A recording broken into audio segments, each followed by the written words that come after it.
Daniel Kang Taejin destroyed the woman he loved based on a lie.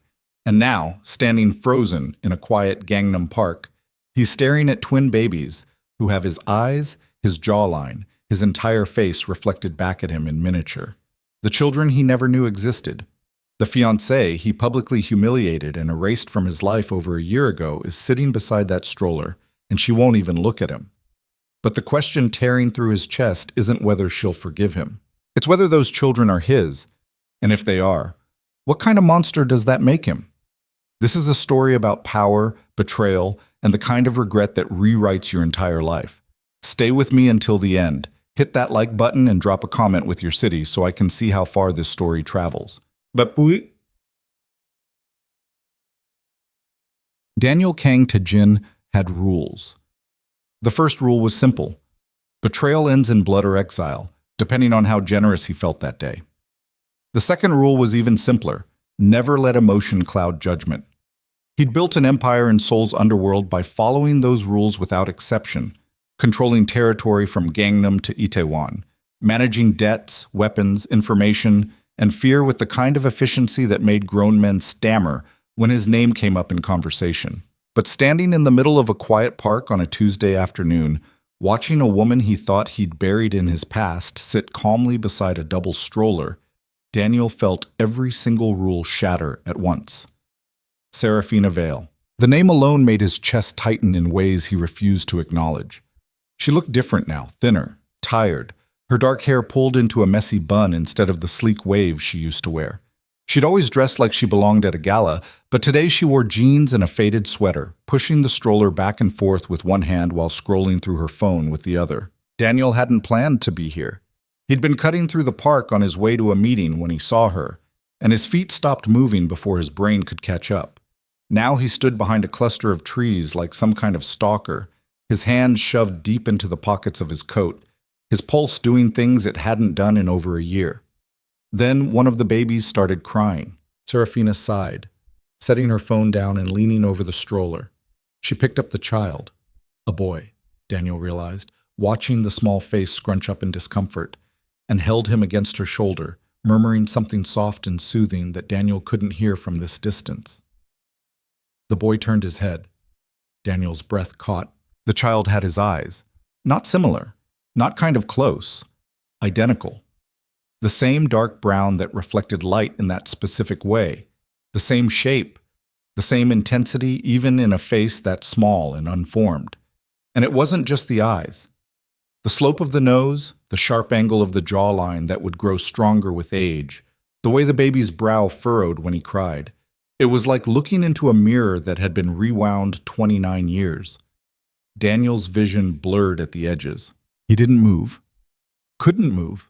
Just stood there gripping the rough bark of the tree beside him while his mind tried to catch up with what his eyes were showing him. Serafina shifted the boy to her other shoulder, and that's when Daniel saw the second baby still in the stroller. A girl, based on the pink blanket. She was sleeping, her tiny fist curled near her mouth, and even from this distance Daniel could see the resemblance. Softer features, yes, but the same bone structure forming beneath baby fat. Twins. His twins! The thought slammed into him like a freight train, and he had to lock his knees to keep from staggering. No, that wasn't possible. Serafina had cheated on him. He'd seen the evidence with his own eyes, photos, timestamps, hotel records, everything lined up perfectly. She'd been sleeping with some businessman from Busan, laughing in restaurants Daniel would never set foot in, letting another man touch her in ways that should have been reserved for Daniel alone. He'd ended their engagement in front of 200 people at a charity gala, publicly humiliating her before cutting her out of his life entirely. She'd left Seoul the next week, and he'd never heard from her again. That was over a year ago. The timeline matched. Daniel's stomach turned over. He destroyed her based on evidence he never questioned because questioning it would have meant admitting weakness. Doubt was a luxury men like him couldn't afford. So he trusted the photos, trusted the reports, trusted the cold fury that told him she deserved everything he did to her. But now, watching her rock that baby boy against her shoulder while the girl slept peacefully in the stroller, Daniel felt something he hadn't allowed himself to feel in years. Fear. Not the kind of fear that came from rival organizations or police raids. This was deeper, more visceral, the kind of fear that came from realizing you might have made a mistake so catastrophic that no amount of power or money could ever fix it. Serafina set the boy back in the stroller, adjusting his blanket before checking her phone again. She looked exhausted. Not just tired, but worn down in a way that went deeper than lack of sleep. There were shadows under her eyes, and her movements had a mechanical quality to them, like she was running on autopilot. Daniel's hands curled into fists inside his pockets. If those children were his, and every instinct he had was screaming that they were, then she'd gone through pregnancy alone, given birth alone, raised them for however many months they'd been alive, all by herself, while he'd been here in Seoul living his life like she'd never existed. The guilt hit him so hard he actually felt nauseous. He should walk away. That was the smart move. Turn around, get in his car, and pretend he never saw this. Serafina clearly didn't want anything to do with him, and he had no right to intrude on whatever life she'd built after he'd systematically destroyed her old one. But Daniel Kang Tae-jin didn't get where he was by walking away from things that mattered. And those children, if they were his, mattered more than anything else in the world. He stepped out from behind the trees. Serafina didn't notice him at first. She was too focused on her phone, typing something with quick, frustrated movements that made her jaw tighten. Daniel crossed the pathway slowly, his footsteps deliberate, giving her time to look up before he got too close. When she finally did, her entire body went rigid. The phone slipped from her hand and clattered onto the pavement. For 3 long seconds, neither of them moved. They just stared at each other across 10 feet of empty park pathway, while the world continued around them. Joggers passing by, children laughing on the playground, the distant hum of traffic from the main road. Then Serafina's expression shifted from shock to something Daniel couldn't quite read. It wasn't anger, though he would have deserved that. It wasn't fear either, though he'd given her plenty of reasons to be afraid of him. It was something colder, more controlled, the look of someone who'd already decided he didn't matter anymore. "No," she said quietly. Daniel stopped walking. "Serafina, no," she repeated, louder this time. She bent down and grabbed her phone, shoving it into her pocket before gripping the stroller handles so hard her knuckles went white. "You don't get to do this. I just want to talk. I don't care what you want." Her voice was steady, but Daniel could see the slight tremor in her hands. "You made it very clear what you thought of me. You don't get to walk back into my life because it's convenient for you. Those children are none of your business." The words hit him like a physical blow. Daniel took another step forward, and Serafina immediately moved the stroller back, putting more distance between them. The boy started fussing again, his small cries cutting through the tension, and Serafina's entire focus shifted to him.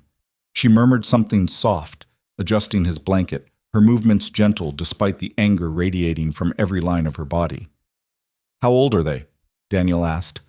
Serafina didn't answer. "Serafina, go away, Daniel. I'm not leaving until you talk to me." She looked up sharply, and for the first time Daniel saw real emotion break through her carefully controlled expression. Fury, raw and unfiltered. "You humiliated me in front of everyone we knew," she said, her voice low and shaking. "You called me a whore at a charity event. You had your security throw me out of your building like I was garbage. You told me I was dead to you." Her breath hitched. "And now you want to talk?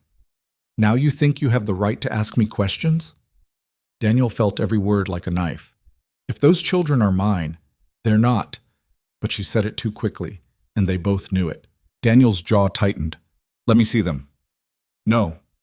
"Serafina, I said no!" The shout made several nearby people turn and stare. Serafina seemed to realize they were attracting attention because she lowered her voice again, though the anger didn't diminish. "You don't get to destroy my life and then demand I give you access to my children. That's not how this works. If they're mine, I have a right—" "You have nothing," she cut him off. "You gave up any rights you might have had when you decided I wasn't worth believing, when you chose to trust some photos over the woman you claimed to love." She laughed, but there was no humor in it. "So no, Daniel, you don't get to see them. You don't get to be part of their lives. You don't get anything from me ever again."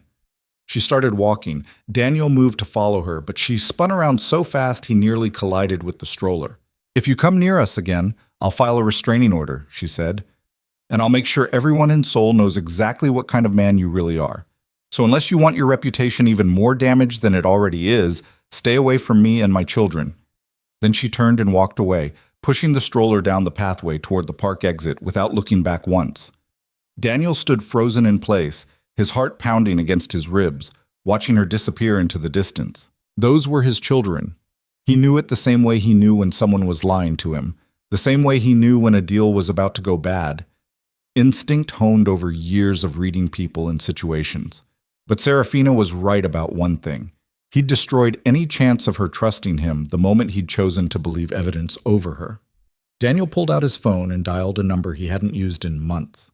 "Minyo," he said when the other man answered. "I need you to look into something for me, discreetly." "What kind of something?" "Serafina Vale.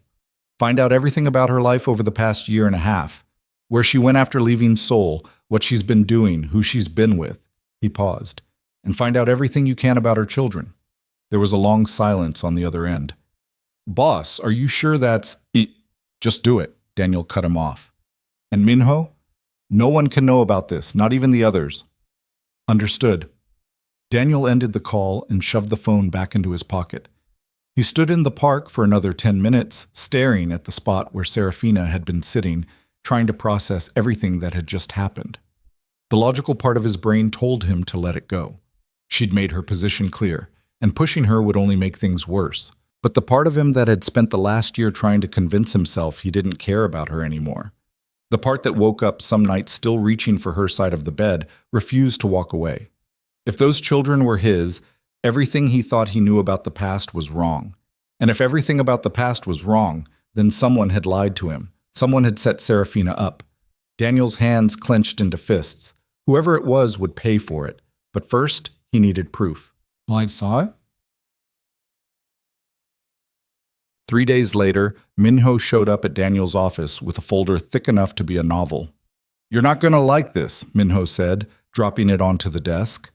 Daniel picked up the folder and opened it, scanning the first few pages. Hospital records, birth certificates, photos taken with a telephoto lens from what looked like outside Serafina's apartment building. The babies were 4 months old, born on March 15th. Conception would have been sometime in early June of the previous year. Daniel and Serafina had still been together in early June. Hell, they'd been engaged in early June. His hand started shaking. "Keep reading," Minho said quietly. Daniel flipped through more pages. Bank records showing Serafina had maxed out 3 credit cards during her pregnancy. Medical bills from a clinic in Incheon where she'd apparently given birth because she couldn't afford a proper hospital. Records showing she'd applied for government assistance twice and been denied both times. She'd been alone, completely alone. No family support, no friends, no money. While Daniel had been here in Seoul, convinced she'd betrayed him, she'd been struggling to survive. "There's more," Minho said. Daniel looked up. The man in those photos, the one she was supposedly cheating with, his name was Marcus Chen, businessman from Busan, just like the report said. Minho paused. "He died 6 months ago. Car accident." Something cold settled in Daniel's stomach. "That's convenient." "Too convenient," Minho agreed. "I started digging into his background.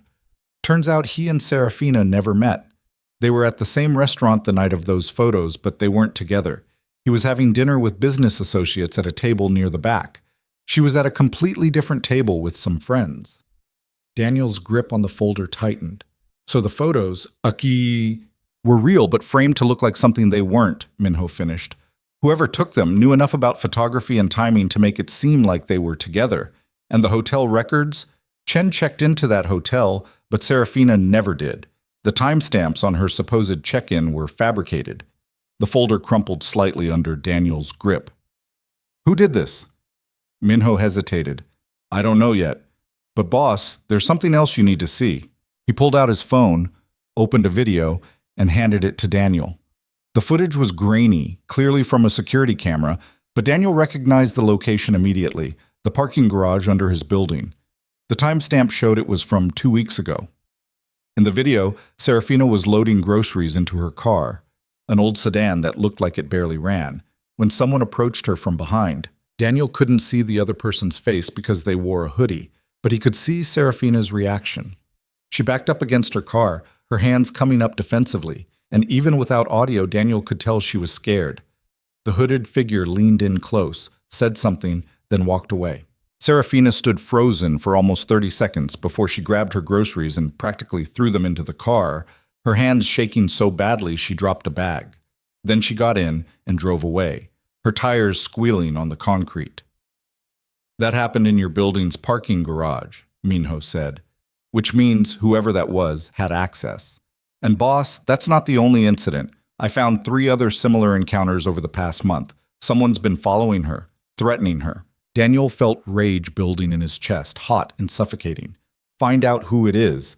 "I'm trying, but—" "I don't care what it takes," Daniel interrupted. "Find them. Now." Minho nodded and left the office. Daniel sat alone, staring at the folder in front of him, feeling like the ground had opened up beneath his feet.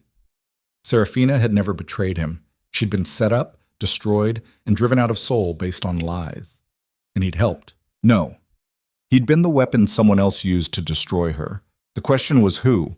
And more importantly, why were they still targeting her now? Mshtak. Daniel had always believed in solving problems systematically. Identify the threat, gather information, eliminate obstacles, execute the solution. It was how he'd built his empire, how he'd survived 29 years in a world where most people didn't make it past 25. But sitting in his car outside Serafina's apartment building at 2 a.m, he had no system, no plan, just a desperate need to see her again, to talk to her, to somehow make her understand that everything had been a lie. The building was in a rundown neighborhood near Yeongdeungpo, the kind of place Daniel would normally never set foot in. Cracked pavement, flickering streetlights, graffiti on the walls. The opposite of the luxury penthouse he'd shared with Serafina back when they were together. She'd gone from that to this because of him. Daniel got out of the car and headed toward the entrance, but he'd barely taken 3 steps when he heard it. A baby crying. Not from inside the building, from above. He looked up and saw Serafina on a 4th-floor balcony, holding one of the twins, the boy, based on the blue blanket, and pacing back and forth while trying to soothe him. Even from down here, Daniel could see the exhaustion in her movements. She looked like she was about to collapse. Daniel's chest tightened. He pulled out his phone, stared at it for a long moment, then opened a new message to Serafina's number. He'd kept it saved even after everything fell apart, though he'd never used it. "I know you don't want to see me, but I need you to know that I'm having the evidence from last year re-examined. Something's wrong. Someone set you up." He hit send before he could second-guess himself. Up on the balcony, Serafina shifted the baby to her other shoulder. A few seconds later, her phone buzzed in her pocket. She pulled it out with her free hand, glanced at the screen, and her entire body went rigid. Then she looked down. Their eyes met across the darkness and distance, and for one brief moment Daniel saw something other than anger in her expression. Fear. She disappeared back into the apartment so fast Daniel barely registered the movement. His phone buzzed. "Stay away from us." Another message came through immediately after. "I mean it, Daniel. If you care about them at all, stay away." Daniel stared at the messages, trying to understand what he was missing. She wasn't angry anymore. She was terrified, which meant she knew something he didn't. His phone rang. Minho. "Boss, we've got a problem." "What kind of problem?" "The person who's been following Serafina? I think I know who it is." Daniel's grip on the phone tightened. "Who?" Minho's voice was grim when he answered. "Your fiancé." The words didn't make sense at first. "What?" "Celeste Huang," Minho clarified. "I pulled security footage from multiple locations and ran facial recognition. It's been her every time. She's the one threatening Serafina." Daniel's blood went cold. Celeste, the woman he'd been engaged to for the past 8 months, the elegant, poised heiress who'd stepped into Serafina's place like she'd been waiting for the opportunity. The woman who'd been by his side through everything, supporting him, understanding him, never asking questions about his past. "Are you sure?" Daniel asked, though he already knew the answer. "Positive. And boss, there's more. I traced the origin of those original photos, the ones that supposedly proved Serafina was cheating. They were sent from an anonymous account, but I managed to track the digital footprint. Minho paused. They came from Celeste's personal laptop. The phone nearly slipped from Daniel's hand. She set this up, he said, his voice hollow. From the beginning, Celeste orchestrated everything. Looks that way. Daniel's mind raced through the timeline. Celeste had appeared in his life about 3 months after Serafina left. She'd been understanding about his trust issues, never pushed him to talk about his past relationship, always seemed to know exactly what he needed to hear, because she'd been the one who created those trust issues in the first place. She'd destroyed Serafina to get to him, and he'd let her. Where is Celeste now? Daniel asked, his voice dangerously quiet. At your apartment. She's been staying there most nights this week. Good. I'm on my way. Boss, what are you going to... Daniel ended the call. He looked up at Serafina's building one more time, but the balcony was empty now. She was inside with the twins, probably terrified that he'd try to force his way in, and she had every right to be terrified, given what he'd already done to her. But first, he needed to deal with Celeste. Then he could figure out how to fix the unfixable. Daniel walked into his apartment at 2:30 in the morning to find Celeste sitting on the couch in one of his shirts, drinking wine and watching television like she owned the place. She looked up when he entered and smiled. You're home late, she said. Rough night. Daniel didn't answer. He just stood in the doorway, studying her face.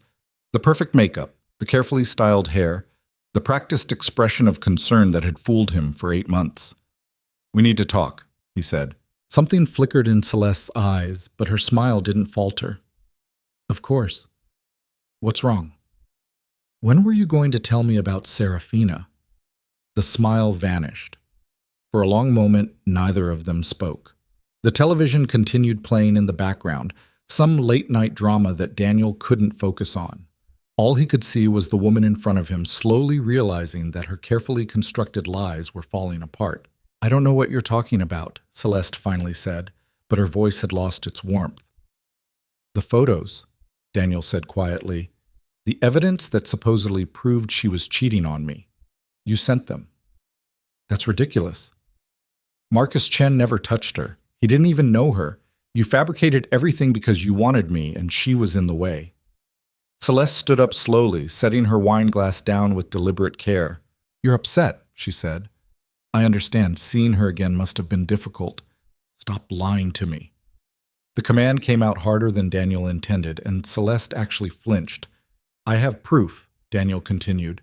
Digital forensics traced the photos back to your laptop. Security footage shows you following Serafina, threatening her. You've been stalking her for months. Celeste's expression shifted from fake concern to something uglier. So what if I have? She said. So what if I'm the one who showed you what she really was? You should be thanking me, Daniel. I saved you from wasting your life on someone who didn't deserve you. She never cheated on me. She would have eventually, Celeste shot back. Women like her always do. They take everything you give them and throw it away the moment someone better comes along. Daniel's hands clenched into fists. Those children are a mistake she made after you ended things, Celeste interrupted. They're not your problem. They're mine. The words hung in the air between them. Celeste's face went pale. No, she whispered. No, that's not... She told you they're yours. Daniel, she's lying. She's trying to trap you. DNA test, Daniel said coldly. I had one done. They're mine. Which means you didn't just destroy my relationship with Serafina. You made me abandon my own children. Celeste's mouth opened and closed soundlessly. I loved you, she finally said, and for the first time her voice cracked with genuine emotion. I've loved you for years, since before you even met her. I watched you choose her over me. Watched you plan a future with her when I was right there, waiting, hoping you'd finally see me. So you destroyed her, Daniel finished. You fabricated evidence, ruined her reputation, drove her out of Seoul, and then stepped into her place like you'd won some kind of prize. I did win, Celeste said, her voice rising. I won you. And I would have kept you if she hadn't come back. Get out. The command was quiet, but absolute. Celeste stared at him. Daniel, get out of my apartment, out of my life. And if you go anywhere near Serafina or those children again, I will destroy you. His voice dropped even lower. And you know I can. You know exactly what I'm capable of when someone crosses me." For a moment, he thought she might actually try to argue, but then she saw his expression, the cold, calculated fury of a man who'd built an empire on fear and control, and whatever defiance she had left crumbled. She grabbed her purse and headed for the door. But right before she left, she turned back one more time. "You'll regret this," she said. "She'll never forgive you for what you did. Those children will never see you as anything but the monster who abandoned them. And when you're alone and miserable, you'll remember that I was the one who actually loved you." Then she walked out, slamming the door behind her. Daniel stood in the middle of his apartment, surrounded by expensive furniture and empty silence, and realized Celeste was probably right. Serafina would never forgive him, but that didn't mean he could walk away. Not when those children carried his blood. Not when the woman he destroyed was still fighting to survive because of his mistakes. He pulled out his phone and opened a new message to Serafina. "I know who set you up. I know everything. And I know you have no reason to trust me, but those children deserve better than growing up without a father because I was too proud and stupid to see the truth." He stared at the message for a long time before hitting send. Then he waited. 5 minutes passed. Then 10. Then 20. No response. Daniel set the phone down and walked to the window, looking out over Seoul's nighttime skyline. The city he controlled, the empire he'd built, all of it meaningless compared to the family he'd destroyed. His phone finally buzzed. He grabbed it so fast he nearly dropped it. One message from Serafina. "Proof first. Then maybe we talk." It wasn't forgiveness, but it was a door left slightly open. And for Daniel Kang Tae-jin, that was more than he deserved. Daniel spent the next 48 hours building a case that would stand up in court, even though he knew no courtroom would ever see it. This wasn't about legal justice. This was about showing Serafina that he wasn't the same man who destroyed her without asking questions. Minho brought him everything. Security footage from 6 different locations showing Celeste following Serafina through grocery stores, parking garages, parks where she took the twins. Digital forensics reports proving the original photos had been doctored. Bank records showing Celeste had paid Marcus Chen $50,000 3 weeks before those photos surfaced. Hush money, probably. To keep him quiet about being used as an unwitting prop in her scheme. And then there was Marcus Chen's accident report. Daniel read it 3 times, his gut tightening with each pass. Single vehicle collision on a mountain road outside Busan. No witnesses. Chen's car had gone through a guardrail and dropped 200 feet into a ravine. Police ruled it an accident caused by speeding and poor weather conditions. But the timing bothered Daniel. Chen died exactly 1 week after Daniel had confronted him about the alleged affair. A confrontation that had ended with Daniel making it very clear what happened to men who touched things that belonged to him. Chen had been terrified during that conversation, kept insisting he'd never met Serafina, that there must be some mistake. Daniel hadn't believed him then. Now he wondered if Chen's fear hadn't been about Daniel at all. Maybe Chen had realized someone else was pulling strings, someone dangerous enough to frame him for an affair that never happened, someone who needed him dead before he could talk. Daniel picked up his phone and called a contact in Busan, a former police detective who owed him several favors. "I need you to look into a car accident from 6 months ago," Daniel said. "Marcus Chen. Tell me if anything about it seems off." "Official or unofficial?" "Unofficial. And discreet. Give me 24 hours. Daniel ended the call and stared at the mountain of evidence spread across his desk. It was enough to prove Serafina's innocence, enough to destroy Celeste's credibility, but would it be enough to convince Serafina to let him anywhere near those children? His phone buzzed. A message from an unknown number. "Stop digging into Marcus Chen. This is your only warning." Daniel's jaw tightened. He forwarded the message to Minho with a single instruction: "Trace this." Then he grabbed his jacket and headed for the door. He'd been giving Serafina space for 2 days, letting her process the initial information he'd sent. But whoever had just sent that warning knew he was getting too close to something they wanted buried, which meant Serafina was still in danger. Ossachiit. Serafina's apartment building looked even worse in daylight. Peeling paint, broken mailboxes, a front door that didn't lock properly. Daniel pushed through it and climbed 4 flights of stairs that smelled like mildew and old cigarette smoke. He knocked on apartment 4C, no answer. He knocked again, harder this time. The door across the hall opened and an elderly woman poked her head out. "She's not home," the woman said in Korean. "Left about an hour ago with the babies." "Do you know where she went?" The woman eyed him suspiciously. "Who's asking?" "A friend." "She doesn't have friends who dress like you." The woman started to close her door. "Wait," Daniel said quickly. "Has anyone else been around? Someone who doesn't belong here?" The woman paused, her wrinkled face creasing with concern. "There was a woman yesterday. Fancy clothes, expensive car. She was pounding on the door, shouting something I couldn't hear. Serafina wouldn't open it." The elderly woman's eyes narrowed. "You here to cause trouble? Because that girl's been through enough." "I'm not here to cause trouble," Daniel said. "I'm trying to protect her." "From what?" "From the woman who was here yesterday." The elderly woman studied him for a long moment, then sighed. "She takes the twins to a pediatrician on Wednesdays. Clinic about 3 blocks east of here. Can't miss it. Has a blue sign out front." Daniel thanked her and headed back down the stairs, his pulse quickening. If Celeste had been here yesterday, she wasn't backing off like he'd ordered. She was escalating, and that meant she was desperate. Daniel found the clinic easily enough. Small waiting room, outdated furniture, walls covered with children's drawings. He spotted Serafina immediately, sitting in the corner with both twins in a double stroller. The boy was awake, chewing on his fist.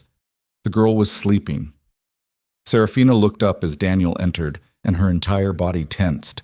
She stood quickly, already moving toward the exit, but Daniel stepped into her path. "I'm not here to fight," he said quietly. "I need to talk to you. It's important." "I don't care." "Celeste was at your apartment yesterday." Serafina's expression flickered, just for a second, and Daniel saw genuine fear break through. "How do you know that?" "Because I've been having you watched, not to invade your privacy," he added quickly when her eyes flashed with anger. "To keep you safe." "Celeste is dangerous, Serafina. She's not going to stop coming after you just because I ended things with her." "That's not my problem. It is when she's threatening the mother of my children." Several people in the waiting room turned to stare. Serafina's cheeks flushed red. "Outside," she hissed. "Now." She pushed the stroller past him and out the clinic door. Daniel followed her into the narrow alley beside the building, where she whirled on him with barely contained fury. "You don't get to do this," she said, her voice shaking. "You don't get to show up in my life, announce you've been stalking me, and then act like you're some kind of hero protecting me from danger you created." "I know, shut—" "You don't know anything," she cut him off. "You have no idea what it's been like, leaving Seoul with nothing. Finding out I was pregnant 2 weeks later. Going through morning sickness alone in a motel room because I couldn't afford anything better. Giving birth in a clinic where the nurses looked at me like I was trash because I had no husband, no insurance, no money." Her voice cracked, and she turned away from him, gripping the stroller handles so hard her knuckles went white. "I almost died during delivery," she continued quietly. "Did you know that? I hemorrhaged. They had to do an emergency transfusion, and even then the doctor said it was close. And the whole time I was lying there bleeding out, all I could think was that if I died, these babies would have no one. Because their father had decided I was a whore based on some photos and didn't care enough to ask if they were real." Daniel felt like she'd punched him in the chest. "Serafina—" "I don't want your apology," she said, still not looking at him. "I don't want your explanations or your guilt or your protection. I just want you to leave us alone." "I can't do that." Now she did turn around, and the look on her face was pure devastation. "Why not? What do you possibly think you can fix here, Daniel? You destroyed everything we had. You made sure everyone in Seoul knew you thought I was worthless. You threw me away like garbage. And now you want to what? Play happy family? Pretend none of that happened?" "No," Daniel said. "I want to make sure you and the twins are safe, and I want to prove to you that everything I thought I knew was a lie." He pulled a manila envelope from inside his jacket and held it out to her. Serafina stared at it like it might explode. "What is that?" "Evidence. Everything I've found so far about how Celeste set you up, the doctored photos, the fabricated hotel records, the money she paid Marcus Chen." He paused. "And information about Chen's death that suggests it might not have been an accident." Serafina's eyes widened. "What are you talking about?" "Take it," Daniel said. "Read it. If you still want me to leave after that, I will. But you need to know what you're dealing with. Celeste isn't just some jealous ex-fiancée. She's obsessed, and she's willing to kill to get what she wants. Serafina slowly reached out and took the envelope, her hands trembling slightly. If this is some kind of manipulation, it's not. Everything in there can be verified. I'm not asking you to trust me, Serafina. I'm asking you to trust the facts. The boy in the stroller started crying. Serafina immediately bent down to check on him, her movements automatic and practiced. She picked him up, settling him against her shoulder while still holding the envelope in her other hand. Daniel watched her soothe the baby with soft murmurs and gentle rocking, and something in his chest twisted painfully. She was good at this. Natural. Everything about her body language said she'd been doing this alone for months, developing a rhythm and efficiency born from necessity. His name is Aaron, Serafina said quietly, not looking at Daniel. And her name is Lily. Daniel's throat tightened. Those are beautiful names. They were supposed to be our names, Serafina continued, her voice barely above a whisper. The ones we picked out that night we got engaged, remember? We stayed up until 3 a.m. making lists, arguing about middle names. She finally looked at him, and her eyes were bright with unshed tears. I gave them those names because even after everything you did, they were still half yours. And I wanted them to carry something good from what we used to be. Daniel couldn't speak, couldn't breathe. Just stood there watching her hold his son, their son, and feeling the weight of every mistake he'd ever made crushing down on him. Read the envelope, he finally managed. Please. Serafina adjusted Aaron on her shoulder and nodded slowly. I'll read it. But Daniel, even if everything you're saying is true, even if Celeste did set me up and you were just stupid enough to believe it, she took a shaky breath. That doesn't change what you did to me. That doesn't fix the fact that you chose to humiliate me publicly instead of talking to me privately. That you threw away 3 years together without even giving me a chance to defend myself. I know. Do you? Her voice hardened. Because from where I'm standing, you only care now because there are children involved. If I hadn't gotten pregnant, if you hadn't seen them that day in the park, you would never have looked back. You would have married Celeste and moved on with your life like I never existed. She wasn't wrong. The realization hit Daniel like ice water. If he'd never seen those twins, never felt that gut punch recognition when he looked at Aaron's face, would he have ever questioned the evidence against Serafina? Would he have spent even 1 second wondering if he'd made a mistake? Probably not. You're right, he said quietly. If it weren't for Aaron and Lily, I might never have looked deeper. But they exist, and they're mine.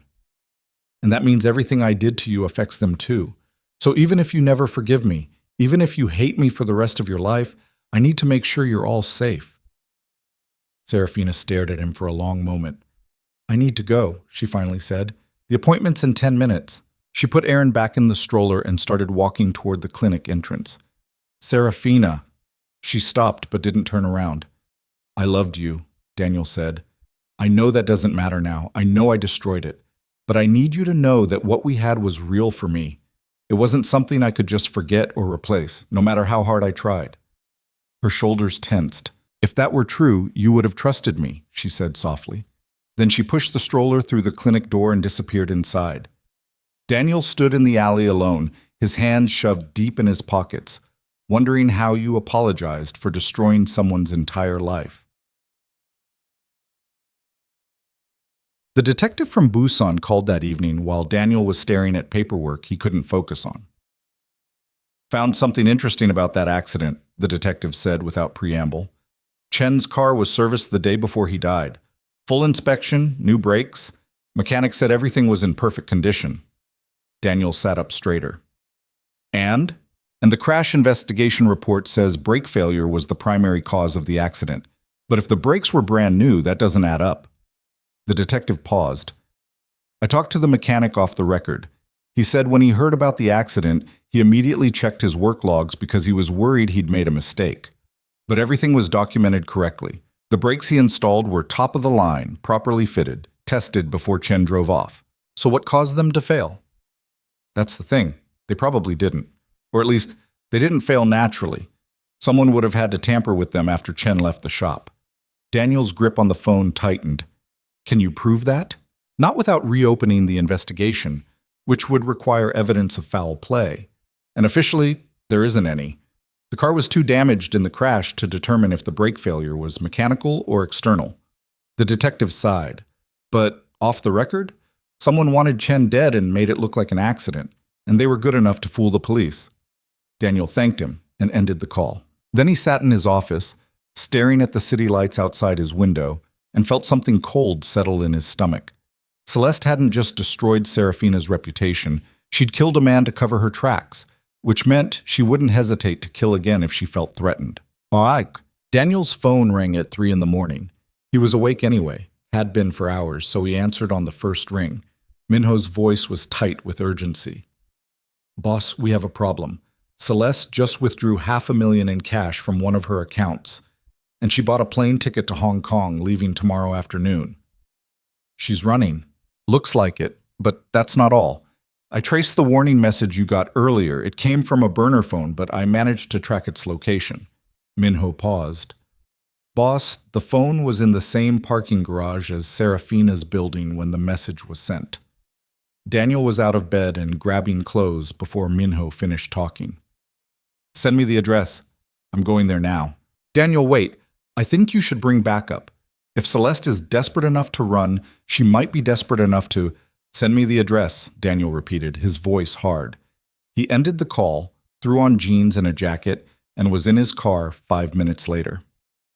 The drive to Serafina's building took 20 minutes through empty Seoul streets. Daniel spent the entire time calling Serafina's phone, listening to it ring and ring and ring without answer. Pick up, he muttered. Come on, Serafina, pick up the damn phone. Nothing. He pulled into the parking garage and took the stairs 2 at a time, his heart pounding against his ribs. 4th floor, apartment 4C. He hammered on the door.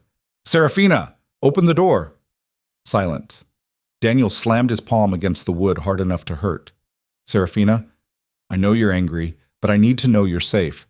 Just open the door for 5 seconds so I can see. The door across the hall opened. The same elderly woman from before, now wearing a bathrobe and looking furious. What is wrong with you? She hissed.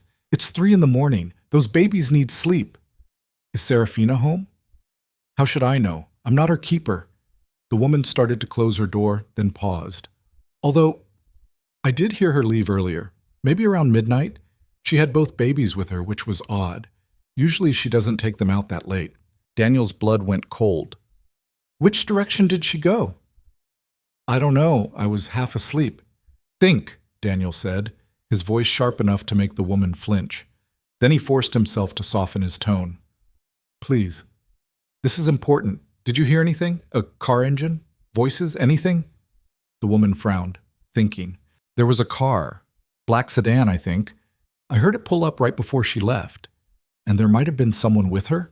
I heard another woman's voice, but I couldn't make out what she was saying. Daniel didn't wait to hear more.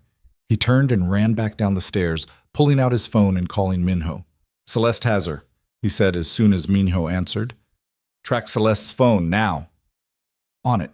Daniel hit the parking garage at a dead run, his mind racing through worst-case scenarios. Celeste was cornered, desperate, and had already killed once to protect her secrets. If she thought Serafina was a threat to her escape plan... His phone buzzed with a location ping from Minho, a warehouse district in Incheon, 40 minutes away. Daniel's tires screamed as he peeled out of the parking garage. Yet, the warehouse Minho had pinpointed was at the end of a dead-end street, surrounded by other abandoned buildings and rusted shipping containers. Daniel killed his headlights and parked 2 blocks away, approaching on foot. He could see a black sedan parked outside the warehouse entrance. Empty. Daniel tried the main door. Locked. He moved around the perimeter until he found a side entrance with a broken window, climbed through, and dropped into darkness. The warehouse was massive. 3 stories of empty space, catwalks overhead, broken machinery scattered across the concrete floor. Daniel moved through it silently, following the sound of voices echoing from somewhere deeper inside. Then he heard it. A baby crying. Aaron or Lily, he couldn't tell. But the sound punched through him like a bullet. Daniel moved faster, staying in the shadows, until he reached what looked like an old office space built into the back wall of the warehouse. Light spilled from beneath the door. He pressed himself against the wall and listened. Don't understand why you're making this so difficult, Celeste's voice tight with frustration. All I need is for you to sign the paper stating you fabricated your pregnancy, that the twins aren't Daniel's. I'm not signing anything, Serafina's voice, shaking but defiant. Especially not some document that you're clearly going to use to destroy any credibility I have left. You don't have any credibility. You're a disgraced mistress living in poverty with 2 bastard children. They're not bastards. They're Daniel's. A sharp crack, the sound of skin hitting skin. Daniel's vision went red. He kicked the door open hard enough to rip it off its hinges. The office was small, cluttered with old furniture. Celeste stood in the middle, her hand still raised from where she'd struck Serafina. Serafina was on the floor, one hand pressed to her bleeding lip, the other reaching toward the double stroller where both twins were crying. Celeste spun toward Daniel, her eyes wide. Daniel, this isn't what it looks like. Daniel crossed the space in 3 strides and grabbed Celeste by the throat, slamming her back against the wall hard enough to crack the plaster. Don't, he said quietly. Don't you dare try to explain this away. Celeste clawed at his hand, gasping. She was going to... You brought her here. You threatened her. You put your hands on her. His grip tightened. Give me one good reason why I shouldn't kill you right now. Because... Celeste choked out. Because you're not a murderer. You don't know what I am. And that was the terrifying truth. In this moment, with Serafina bleeding on the floor and his children crying in terror, Daniel genuinely didn't know if he could stop himself from crushing Celeste's windpipe. Daniel, Serafina's voice quiet but urgent. Don't, please. He looked at her. She'd pulled herself up onto her knees and was reaching into the stroller, trying to soothe the twins with trembling hands. She's not worth it, Serafina continued, and they need you. Not in prison, not dead because you killed someone. They need their father. The words cut through his rage like ice water. Daniel released Celeste. She dropped to the floor, gasping and clutching her throat. You're going to confess, Daniel said, his voice deadly calm. You're going to tell the police everything you did. The doctored photos, the threats, Marcus Chen's murder. I didn't kill him. You paid someone to tamper with his brakes. That's murder. Daniel crouched down so they were eye level. And you're going to admit it all. Because if you don't, I have enough evidence to bury you, and enough connections to make sure you never see daylight again. Celeste stared at him, mascara running down her face, looking nothing like the elegant woman who'd shared his bed for 8 months. I loved you, she whispered. You don't know what love is. Daniel stood and walked over to Serafina, helping her to her feet. Her lip was still bleeding, and a bruise was already forming on her cheek. Are you okay? He asked softly. She nodded, but her hands were shaking as she wiped blood from her mouth. The twins, I'll get them. Just tell me where you want to go. Anywhere but here. Daniel gently lifted both carriers from the stroller, Aaron in one hand, Lily in the other, and headed for the door. Don't leave the country, Celeste, he said without looking back. Because if you do, there's nowhere you can run that I won't find you. Then he guided Serafina out of the warehouse and into the night, his children in his arms, and felt the full weight of what he'd almost lost settle over him like a shroud. Bag. Daniel drove them to a hotel in Gangnam, the kind of place with 24-hour security and no questions asked. He booked a 2-bedroom suite under a false name and carried the twins inside while Serafina followed silently. She sank onto the couch the moment they were through the door, looking like she might shatter into pieces. Daniel set the carriers down carefully and grabbed a first aid kit from the bathroom.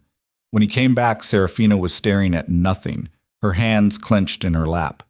Let me see, he said gently, kneeling in front of her. She didn't protest when he tilted her chin up, examining the cut on her lip and the darkening bruise on her cheek. He cleaned the blood away with careful, precise movements, hyper-aware of how close he was to her, how the last time they'd been this close, they'd been together. You should go to a hospital, he said. Make sure nothing's broken. I'm fine. Serafina, I said I'm fine. Her voice cracked. I just want to sleep. I want to put the twins down and sleep for 100 years and wake up in a world where none of this happened. Daniel set the first aid supplies aside. I'm calling the police, he said. Celeste needs to be arrested before she can leave the country. And tell them what? That your ex-fiancé kidnapped me? They'll ask why I got in her car. Serafina laughed bitterly. She told me she had information about threats I'd been receiving. Said she wanted to help, wanted to make amends for whatever Daniel had put me through. Her voice dropped. I was stupid enough to believe her. You weren't stupid. You were desperate and alone, and she exploited that. Same difference. One of the twins started fussing, Lily, based on the pitch. Serafina moved to get up, but Daniel gently stopped her. I've got it. He picked up Lily's carrier and brought her over to the couch, carefully lifting her out. She was so small, so impossibly fragile. Daniel had held many things in his life: guns, money, power. But nothing had ever felt as terrifying as holding this tiny person who was half him and half the woman he'd destroyed. Lily settled against his chest, her fussing quieting to soft whimpers. Serafina watched him with an expression Daniel couldn't read. You're good at that, she said quietly. Beginner's luck. Maybe. She was quiet for a moment. Or maybe you would have been good at it if you'd been there from the beginning. The words hung between them. I'm sorry, Daniel said. I know that doesn't fix anything, but I need you to know. I read the envelope, Serafina interrupted. This afternoon after the appointment. I read everything. Daniel's breath caught. And you were right. About Celeste, about the evidence, about all of it. She looked down at her hands. Part of me already knew, I think. Even back then, when you showed me those photos, something felt wrong. But you were so certain, so angry, and I didn't know how to fight against that. So I let myself believe maybe I'd done something without realizing it. Maybe I'd been drunk one night and didn't remember. Maybe I really was the person you thought I was. Serafina, see, do you know what that does to a person? She looked up at him, her eyes bright with tears. Doubting yourself so completely that you start to believe the lie? I spent months thinking maybe I deserved what you did to me. Maybe I was a bad person and just didn't know it. Daniel felt like someone was crushing his chest. You didn't deserve any of it. No, I didn't. Serafina wiped her eyes roughly. But you chose to believe I did. And that's the part I don't know how to forgive. Lily had fallen asleep in Daniel's arms. He looked down at her peaceful face, so innocent, so unaware of the damage her parents had already done before she was even born, and felt the full weight of his mistakes settle over him. I don't expect you to forgive me, he said quietly. But I need to know you and the twins will be safe. Celeste is desperate, and desperate people do unpredictable things. So what are you suggesting? I hide for the rest of my life? I'm suggesting you let me protect you. Serafina laughed, but there was no humor in it. Like you protected me before? The words cut deep because they were true. I failed you once, Daniel said. I won't fail you again. You don't get to make that promise. You don't get to decide you're my protector now because it's convenient or because you feel guilty. Serafina stood abruptly, moving to the window. I don't need protection, Daniel. I need a life. A normal, quiet life where I can raise my children without looking over my shoulder every 5 seconds. That's not an option anymore, not while Celeste is free. Then make sure she's not free, Serafina shot back. You have money, power, connections. Use them. Get her arrested. Get her convicted. Get her out of my life permanently. But don't stand there acting like you're some kind of savior when you're the one who brought her into our lives in the first place. She was right. Again, every problem Serafina faced traced directly back to Daniel's choices. He'd trusted the wrong person, destroyed the right one, and now 2 innocent children were caught in the crossfire. I'll handle Celeste, he said, but until she's behind bars, you're not going back to that apartment. It's not safe. So where am I supposed to go? Anywhere you want. I'll cover it. Different city, different country. I don't want your money. Then what do you want? Daniel asked, frustration bleeding into his voice. Tell me what you want, Serafina, because I'm trying to help and you're fighting me at every turn. I want to go back to 1.5 years ago, Serafina exploded. I want to walk into that gala on your arm and have you love me enough to at least ask me if the photos were real before you destroyed me in front of everyone we knew. I want to raise my children with their father instead of explaining someday why Daddy didn't want them. Her voice broke. I want the life we were supposed to have, and you can't give me that because you already killed it. The silence after her outburst was deafening. Lily stirred in Daniel's arms, but didn't wake. Across the room, Serafina pressed her forehead against the window glass. her shoulders shaking with silent sobs. Daniel wanted to go to her, wanted to hold her and promise everything would be okay. But he'd lost the right to touch her the moment he'd chosen pride over trust. "You're right," he said quietly. "I can't give you that life back. But I can make sure you're safe. I can make sure Aaron and Lily grow up without their mother looking over her shoulder every day. And I can make sure Celeste pays for what she did to you, to Marcus Chen, to all of us." Serafina didn't turn around. "And then what?" she asked, her voice muffled against the glass. "After Celeste's in prison and we're safe, then what? Do you just disappear from our lives again? Or do you think we're going to magically become a family because you did the bare minimum of protecting us from danger you created?" Daniel didn't have an answer, because the truth was, he didn't know what happened after Celeste was dealt with. He hadn't thought that far ahead, hadn't let himself imagine a future where Serafina might actually let him be part of Aaron and Lily's lives. "I don't know," he admitted, "but I'd like to find out, if you'll let me." Serafina finally turned from the window. "You want to be their father?" "Yes." "Even though they'll always know you abandoned them for the first 4 months of their lives?" "Yes." "Even though I'll probably never trust you again?" "Yes," Daniel said firmly. "Even then." Serafina studied him for a long moment, her expression unreadable. "You have one chance," she finally said. "One. You screw this up, you hurt them, you disappear when things get difficult. I will make sure you never see them again. I don't care how powerful you are or how many people you know. I will take them somewhere you'll never find us, and you'll spend the rest of your life wondering if they even remember you existed." Daniel met her eyes. "I understand." "Do you? Because I need you to understand that I'm not doing this for you. I'm doing it for them. They deserve a father. They deserve to know where they came from. But you have to earn it, Daniel. Every single day, you have to earn the right to be in their lives." "I will," Daniel promised. Serafina nodded slowly, then walked over and gently took Lily from his arms. "I need to feed them and put them down," she said. "You can stay if you want, but I need some space right now." Daniel stood, giving her room. "I'll be right outside if you need anything." He headed for the door, but Serafina's voice stopped him. "Daniel?" He turned. "Thank you," she said quietly, "for coming tonight, for getting us out of there. I don't trust you, and I probably never will, but thank you." It wasn't forgiveness, but it was acknowledgement. And for Daniel Kang Tai-jin, that was more than he deserved. He stepped into the hallway and closed the door behind him, leaning against the wall and finally letting himself feel the full weight of everything that had happened. Celeste had tried to hurt Serafina, had put hands on her, had threatened the twins. And Daniel had almost killed her for it. Part of him wished he had. But Serafina was right. Aaron and Lily needed a father, not a murderer, not a man consumed by rage and revenge. They needed someone better than who he'd been. So that's who he would have to become, even if it destroyed him in the process. His phone buzzed. Minho.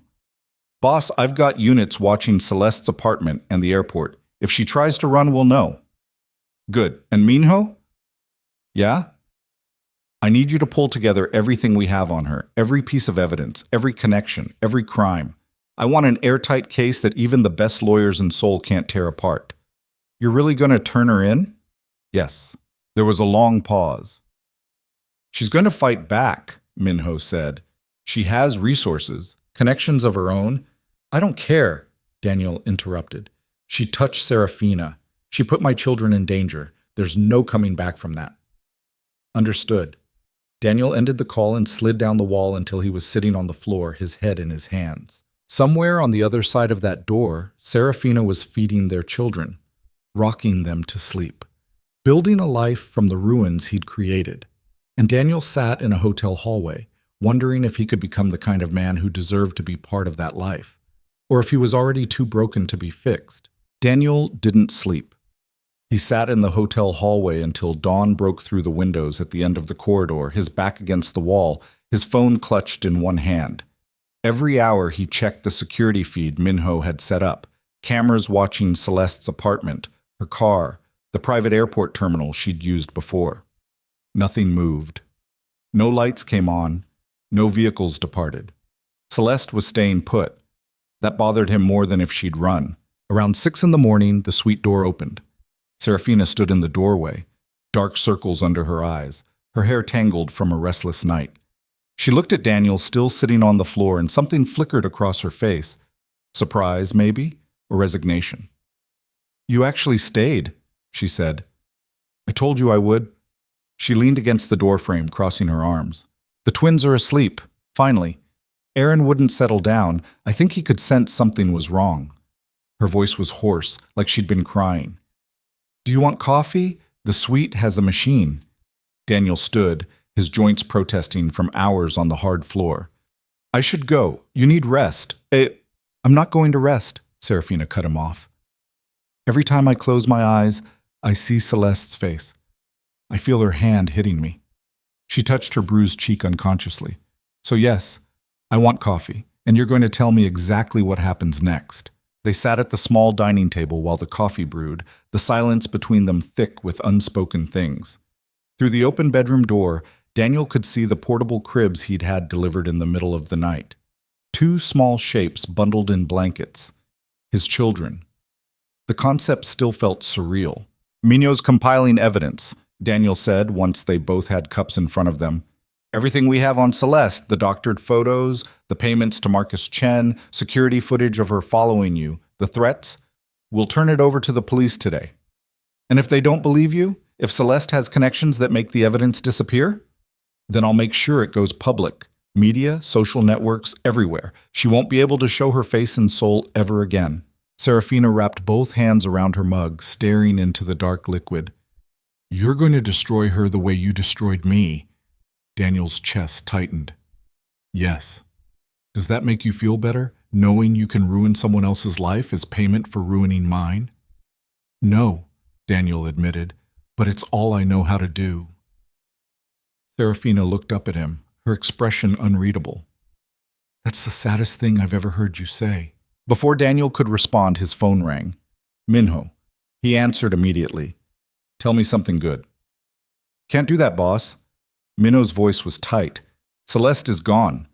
Left her apartment sometime between 4 and 5 this morning. Must have gone out through the parking garage. We didn't have cameras covering that angle." Daniel's blood went cold. "The airport? Already checked. She's not on any commercial flights, and the private terminals haven't seen her." "Then where the hell is she?" "I don't know, but Daniel, there's more. I pulled Celeste's financial records from the past 48 hours. Minho paused. "She didn't just withdraw $500,000 in cash. She liquidated everything. Stocks, bonds, real estate holdings, converted it all to cryptocurrency and offshore accounts. We're talking 15 million, maybe more. That's enough to disappear forever, or enough to hire people who can make problems disappear." Minho's voice dropped. "Boss, if she's liquidating everything and running, she might be covering her tracks. Permanently." Daniel's mind raced through the implications. Put protection on everyone connected to this. The detective in Busan, the mechanic who serviced Chen's car, anyone who could testify, already on it. But Daniel, there's someone else you need to worry about. "Who?" "Serafina's neighbor. The old woman who's been helping her with the twins." Daniel's stomach dropped. "Send someone there now, and Minho, find Celeste. I don't care what it takes." He ended the call and looked at Serafina, who'd gone pale. "Mrs. Kim," she whispered, "the woman across the hall. She watches Aaron and Lily sometimes when I have to go to interviews." Her hands started shaking. "Daniel, if Celeste hurts her because of me, she won't. I have people going there right now." But even as he said it, Daniel felt the situation slipping out of his control. Celeste had resources he'd underestimated, money, connections, and now the desperation of someone with nothing left to lose. His phone rang again. Unknown number. Daniel answered without speaking. "Hello, Daniel." Celeste's voice, calm and collected, too calm. "I assume by now you've noticed I'm not where you expected me to be." Daniel's grip on the phone tightened. "Where are you?" "Somewhere safe. Somewhere you'll never find me, even with all your resources." She laughed softly. "You always underestimated me. Thought I was just some lovesick woman who'd do anything for your attention. But I built my own empire, Daniel. I just let you think you were in control." "If you hurt anyone, I'm not going to hurt anyone," Celeste interrupted. "I'm calling to make you an offer. One chance to end this cleanly. I'm listening. Serafina signs a legal document stating the twins aren't yours. She agrees never to contact you again, never to claim any connection to you or your organization. In exchange, I disappear. You never hear from me again, and no one else gets hurt. Daniel felt Serafina's eyes on him. And if I refuse? Then people start having accidents. Your business partners. Your associates. That helpful detective in Busan who's been asking too many questions about Marcus Chen. Celeste's voice hardened. And eventually, when you've lost enough people, when you're isolated and weak, I'll come for Serafina. And this time, there won't be anyone to save her. The line went dead. Daniel sat frozen, the phone still pressed to his ear, his mind cycling through options and finding nothing but dead ends. What did she say? Serafina asked quietly. Daniel told her, every word. Serafina's face drained of color. She wants me to lie. To say Aaron and Lily aren't yours. Yes. And if I don't, she'll kill people. That's the threat. Serafina stood abruptly, pacing to the window. Then I'll do it. I'll sign whatever she wants. No. Daniel, you heard her. She'll hurt innocent people. And you think signing a piece of paper will stop her? Daniel cut in.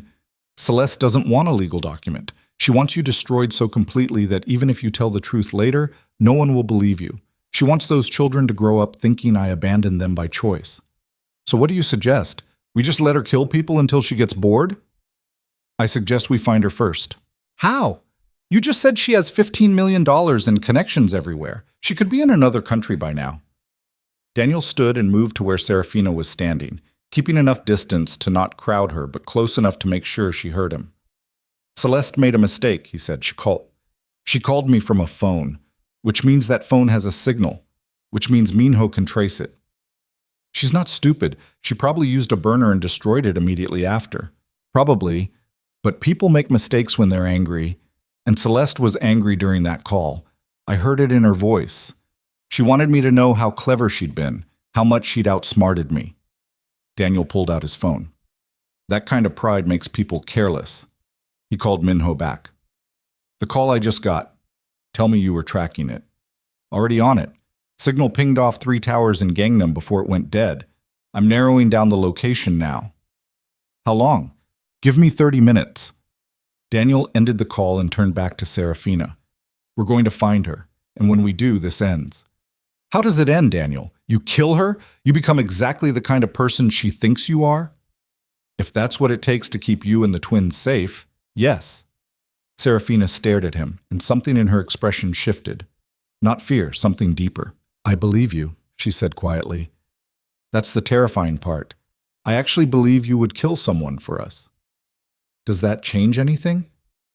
I don't know. She looked away. Maybe it should. Maybe I should be horrified. But instead I'm just tired. Tired of being afraid. Tired of looking over my shoulder. Tired of wondering if today's the day Celeste decides I'm too much of a threat to let live.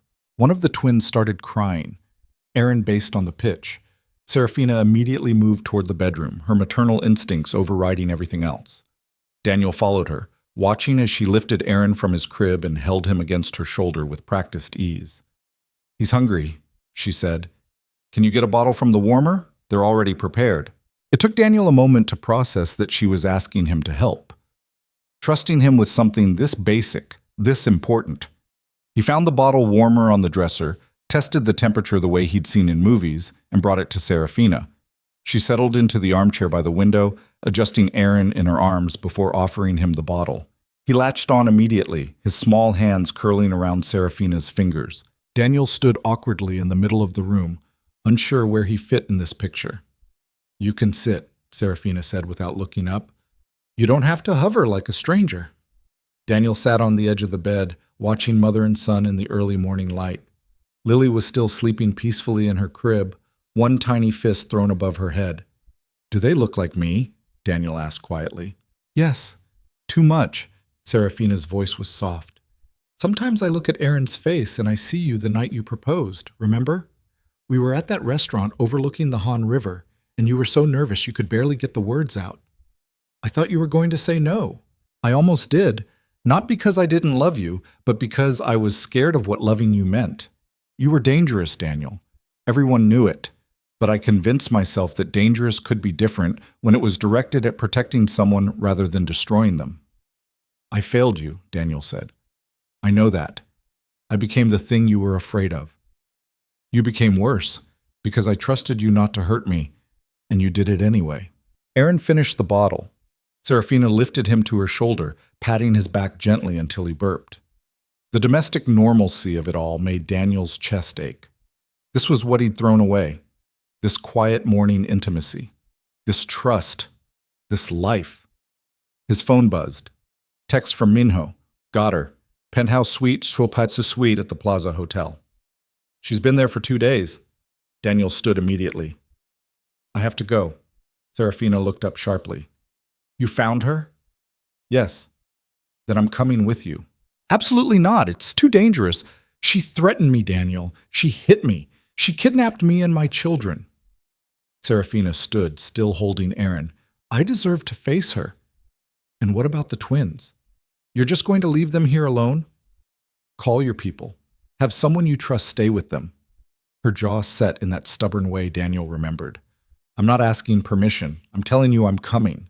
Daniel wanted to argue, wanted to force her to stay behind where she'd be safe, but he saw the determination in her eyes and knew she wouldn't back down. Fine, but you stay behind me, and you do exactly what I say. Understood? Understood. Nkos. The Plaza Hotel was one of Seoul's most expensive properties, the kind of place where celebrities and politicians stayed when they wanted privacy. Daniel had connections here, which meant getting to Celeste's room without alerting hotel security. He left 2 of his men with the twins and brought 3 others with him. Serafina rode in the back of the SUV, silent and tense, her hands clenched in her lap. You don't have to do this, Daniel said as they pulled up to the hotel's private entrance. Yes, I do. They took the service elevator to the penthouse level. Daniel's men swept the hallway first, checking for any security Celeste might have posted. Nothing. Either she was confident in her safety, or she was already gone. They reached the suite door. Daniel tried the handle. Unlocked. That sent warning bells through his head immediately. Celeste wouldn't leave her door unlocked unless she was expecting them, unless she'd set a trap. Stay here, he told Serafina. Daniel, stay. Here. He nodded to his men, and they pushed the door open, weapons drawn. The suite was massive.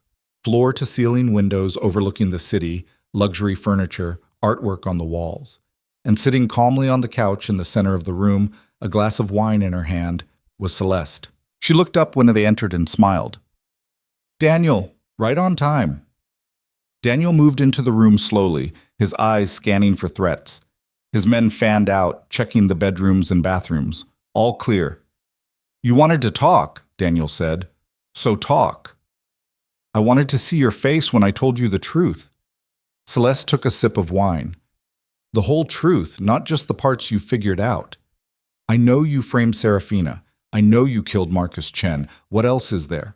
Oh, Daniel, Celeste laughed. You still don't understand how deep this goes. She set down her wine glass and stood, moving to the window with her back to them. I didn't do this alone, she said. I couldn't have. You're too careful, too paranoid. You would have caught me eventually if I didn't have help. Daniel's stomach turned to ice. What are you talking about? I had a partner, someone close to you, someone who wanted to see you suffer as much as I wanted Serafina gone. Celeste turned, and her smile was vicious. Someone who's been feeding me information about your organization, your movements, your weaknesses for over 2 years. You're lying. Am I? Celeste pulled out her phone, tapped something, and held it up. On the screen was a series of text messages. Daniel couldn't read them from this distance, but he recognized the format. Your second in command has been very helpful, Celeste said. Mino, isn't it? Such a loyal employee, except when someone offers him enough money to betray you. Daniel felt like the floor had dropped out from under him. No. Oh, yes. How do you think I knew about Serafina's schedule? How I knew where she'd be when she'd be alone? How I got access to your building's security system? Celeste's eyes glittered. Minho gave me everything, and in exchange, when you fell apart after losing Serafina, when your empire crumbled because you were too heartbroken to function, He was going to step in and take over. We were going to split everything 50-50. Daniel's vision blurred at the edges. Mignot, his right hand for 8 years. The man he trusted more than anyone except Serafina. And look how that had turned out. You're lying, Daniel repeated, but his voice was hollow. Call him, Celeste challenged. Ask him why he's not answering. Ask him why he's currently liquidating your offshore accounts and preparing to disappear with $15 million that doesn't belong to him. Daniel pulled out his phone with shaking hands. He called Minho. No answer. Called again. No answer. Sent a text. Where are you? No response. He looked up at Celeste, and she was smiling. It's already over, Daniel. Your organization is collapsing as we speak. The people you thought were loyal are walking away because Minho convinced them you're unstable, dangerous liability. By tomorrow, you'll have nothing. No empire, no power, no protection. She picked up her wine glass again. And Serafina will finally see you for what you really are. A failure who couldn't protect anyone. Daniel heard movement behind him. He turned to see Serafina standing in the doorway, her face ashen. She'd heard everything. Daniel, she whispered, tell me she's lying. He wanted to say that Minho would never betray him, that his empire was solid, that everything was under control. But he couldn't, because somewhere deep in his gut, Daniel knew Celeste was telling the truth. He'd been so focused on Celeste as the threat that he'd never looked closer to home. Never questioned why Minho always seemed to know exactly where Serafina would be, exactly when she'd be vulnerable. Never wondered how Celeste had gotten past security systems that should have been impenetrable. Minho had given her everything, and Daniel had been too blind to see it. I need to make some calls, he said, his voice barely functioning. He walked past Serafina into the hallway, pulling up contact after contact. His accounts manager, his security chief, his lieutenant in Iriwan. No one answered. He tried his bank. The automated system told him his account had been flagged for suspicious activity and was currently frozen. He tried his security company. The line had been disconnected. One by one, every connection Daniel had built over 15 years crumbled into nothing. By the time he got to the end of his contact list, his hands were shaking so badly he could barely hold the phone. Serafina appeared beside him, her expression unreadable. Is it true? She asked. I don't know. Daniel, I don't know. The words came out sharper than he intended. I don't know if Minho betrayed me. I don't know if my empire is collapsing. I don't know anything anymore except that every person I've ever trusted has either betrayed me or I've destroyed them myself. Serafina was quiet for a long moment. What does this mean for us? She finally asked. For Aaron and Lily. And that was the question, wasn't it? If Daniel had no organization, no power, no resources, what protection could he offer? What kind of father could he be? He'd built his entire identity on being untouchable, on having enough influence to solve any problem. But now, standing in a hotel hallway with his empire burning down around him, Daniel realized he had nothing. Nothing except a woman who hated him, and 2 children who didn't know he existed. It means I failed you again, he said quietly. I promised to keep you safe, and I can't even keep myself safe. So what do we do? Daniel looked at her. Really looked at her. This woman who'd survived everything he'd thrown at her, who'd given birth alone and raised twins in poverty and still managed to stand here with her head held high. She was stronger than him, always had been. We go back to the hotel, Daniel said. We get the twins, and then we run. Run where? Anywhere Celeste and Minho can't find us. Somewhere small and quiet where we can disappear until I figure out how to fix this. And if you can't fix it? Daniel didn't have an answer for that. Behind them, Celeste appeared in the suite doorway, still holding her wine glass. You can't run forever, she called out. Eventually you'll run out of money, out of friends, out of places to hide. And when you do, I'll be waiting. Daniel turned to face her one last time. You won, he said.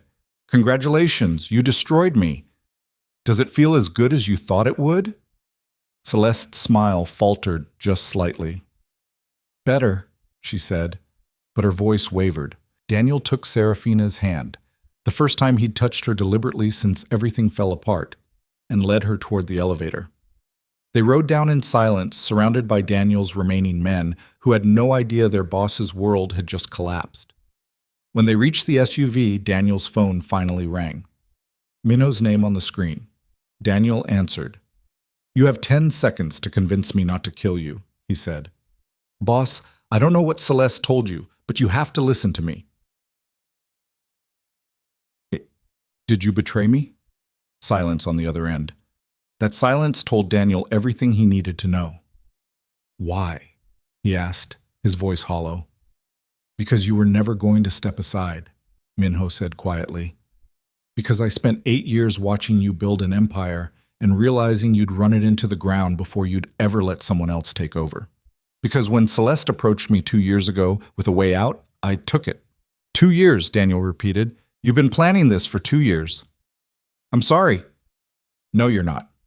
Daniel ended the call and threw his phone against the car window hard enough to crack the screen. Serafina flinched beside him. One of Daniel's men, former men now, turned in the driver's seat. "Boss, what's our next move?" Daniel looked at Serafina, at the fear in her eyes that she was trying so hard to hide, at the bruise on her cheek from where Celeste had hit her, at the hands that had held his children while he'd been busy destroying everything they might have inherited.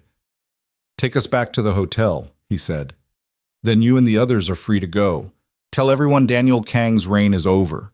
The driver's eyes widened. "Boss, that's an order." They drove through Seoul in silence, the morning sun burning away the last remnants of night. Daniel watched the city pass by outside the window, his city, the territory he'd controlled for over a decade, and felt it all slipping through his fingers like water. By the time they reached the hotel, Daniel had made his decision. He couldn't be the man he'd been. That man had built everything on fear and violence and betrayal, and it had all collapsed the moment someone turned those weapons back on him. If he was going to be a father to Aaron and Lily, if he was going to earn even a fraction of Serafina's trust, he needed to become someone different, someone better, even if it meant walking away from everything he'd ever known. "I need to tell you something," he said to Serafina as they rode the elevator back up to the suite. She looked at him warily. "What?" "After we get the twins, after we make sure you're somewhere safe, I'm turning myself in to the police." Serafina's mouth fell open. "What?" "Everything I've done, every crime I've committed over the past 15 years, I'm going to confess to all of it, take full responsibility, clear the names of everyone who worked for me." Daniel met her eyes. "It's the only way to make sure you and the twins are truly safe. If I'm in prison, Celeste has no reason to come after you. Minho has no reason to use you as leverage. You can disappear, build a real life, raise our children without my mistakes hanging over them." "Daniel, that's... You could get life in prison. You could never see Aaron and Lily grow up." "I know." "Then why?" "Because they deserve better than a father who's a criminal," Daniel said. "And you deserve better than having to constantly look over your shoulder because you're connected to me. This is the only way I can protect you now that everything else is gone." The elevator doors opened. They walked back to the suite in silence. Inside, the twins were awake, and the men Daniel had left to watch them were playing with them on a blanket spread across the floor. Aaron laughed, a bright, pure sound that cut straight through Daniel's chest. He would never hear that laugh again after today. Never watch his children grow up. Never get the chance to be the father they deserved. But at least they would be safe. At least Serafina would be free. "I'll make the call in an hour," Daniel said quietly. "That gives you time to pack and get out of Seoul before the news breaks. I'll give you the contact information for some people I trust. Ones who aren't connected to Minho or Celeste. They'll help you disappear." Serafina stood frozen in the middle of the suite, tears streaming down her face. "This is really happening," she whispered. "You're really going to sacrifice everything." "It's not a sacrifice," Daniel said. "It's the only decent thing I've done in years." He walked over to where Aaron and Lily were lying on the blanket. He had 1 hour. 1 hour to be a father before he gave up that right forever. He knelt down beside his children and memorized every detail of their faces, knowing it would have to last him the rest of his life. Daniel's phone rang 43 minutes into that hour. He was sitting on the floor with Lily balanced carefully in the crook of his arm, watching her tiny fingers wrap around his thumb when the screen lit up with an unknown number. Every instinct told him not to answer. Let this hour be sacred. Let these final minutes with his children exist untouched by the wreckage of his life. But Daniel had spent 15 years surviving on instinct, and that same instinct told him this call mattered. He answered without speaking. Daniel Kang? A woman's voice, professional, clipped. This is Detective Jung Hae-won from the Seoul Metropolitan Police Financial Crimes Division. We need to talk about Minho Park and approximately $15 million that disappeared from accounts connected to your organization 3 hours ago. Daniel's chest tightened. I don't know what you're talking about. Yes, you do. And more importantly, we know that Celeste Huang and Minho Park have been working together to systematically dismantle your operations while simultaneously framing you for crimes you may or may not have committed. Detective Jung paused. We've been investigating Ms. Huang for 6 months on an unrelated embezzlement case. When your name started appearing in our financial traces this morning, things got interesting. Daniel carefully transferred Lily to the blanket beside Aaron and stood, walking to the window where Serafina couldn't hear. What do you want from me? Information. Testimony. Everything you know about Celeste Huang's operations, Minho Park's betrayal, and the evidence you've supposedly compiled about Marcus Chen's murder. Another pause. In exchange, we offer you immunity on certain charges and protection for you and your family. I don't trust the police. You don't have to trust us. You just have to trust that we want Celeste Huang more than we want you. Detective Jung's voice hardened. She's stolen from dozens of people, destroyed lives, possibly killed at least one person we know about. You're a criminal, Mr. Kang, but you're small time compared to what she's built. So here's your choice. Work with us and maybe keep your family safe, or turn yourself in like some kind of martyr and watch Celeste disappear with enough money to hunt Serafina and those twins for the rest of their lives. Daniel's jaw clenched. How did you know about Serafina? We've been watching Ms. Huang for months. We know everything. The fabricated evidence, the stalking, the kidnapping 2 nights ago. Detective Jung's tone softened slightly. We know she's trying to destroy you by destroying everyone you care about. Don't let her win. Daniel looked back at Serafina, who was now holding Aaron and watching Daniel with worried eyes. What exactly are you offering? Meet me at the address I'm about to text you. Come alone. Bring everything you have on Celeste. We'll discuss terms. The detective paused. You have 2 hours before Minho Park crosses the border into China with money that belongs to dozens of innocent people whose pensions he raided to fund his escape. After that, he's gone forever. The call ended. A text arrived 30 seconds later with an address in Gangnam. Daniel recognized the building, an unmarked police facility used for witness protection and high-profile interrogations. Serafina stood, still holding Aaron, and crossed to where Daniel was standing. What was that about? The police want me to testify against Celeste. Are you going to? Daniel looked at his son sleeping peacefully in Serafina's arms. I don't know. It could be a trap. Or it could be the only way to actually end this. He met Serafina's eyes. What do you think? She blinked in surprise. You're asking me? You're the one with the most to lose if I make the wrong choice. Serafina was quiet for a long moment, gently rocking Aaron. I think, she finally said, that turning yourself in was you trying to be a martyr because you didn't know how else to fix what you'd broken. But if the police are offering you a way to actually stop Celeste and protect us at the same time, she took a shaky breath, then maybe you should take it. Not for you. For them. She meant the twins. Daniel nodded slowly. If I do this, I need you somewhere safe. Somewhere Celeste can't reach you while I'm dealing with the police. Where? Daniel pulled out his phone and scrolled through his contacts until he found a name he hadn't used in 3 years. His cousin Ji-hoon, who'd left Seoul after a falling out with Daniel and now ran a small hotel in Busan. They'd ended things badly, but blood was still blood. Daniel called. Who the hell is this? Ji-hoon's voice, rough with sleep. It's Daniel. A long silence. You've got some nerve calling me after what you... I need your help, Daniel interrupted. And before you hang up, I need you to know that this isn't for me. It's for 2 4-month-old babies who don't deserve to be caught in the middle of my mistakes. Another silence. What kind of help?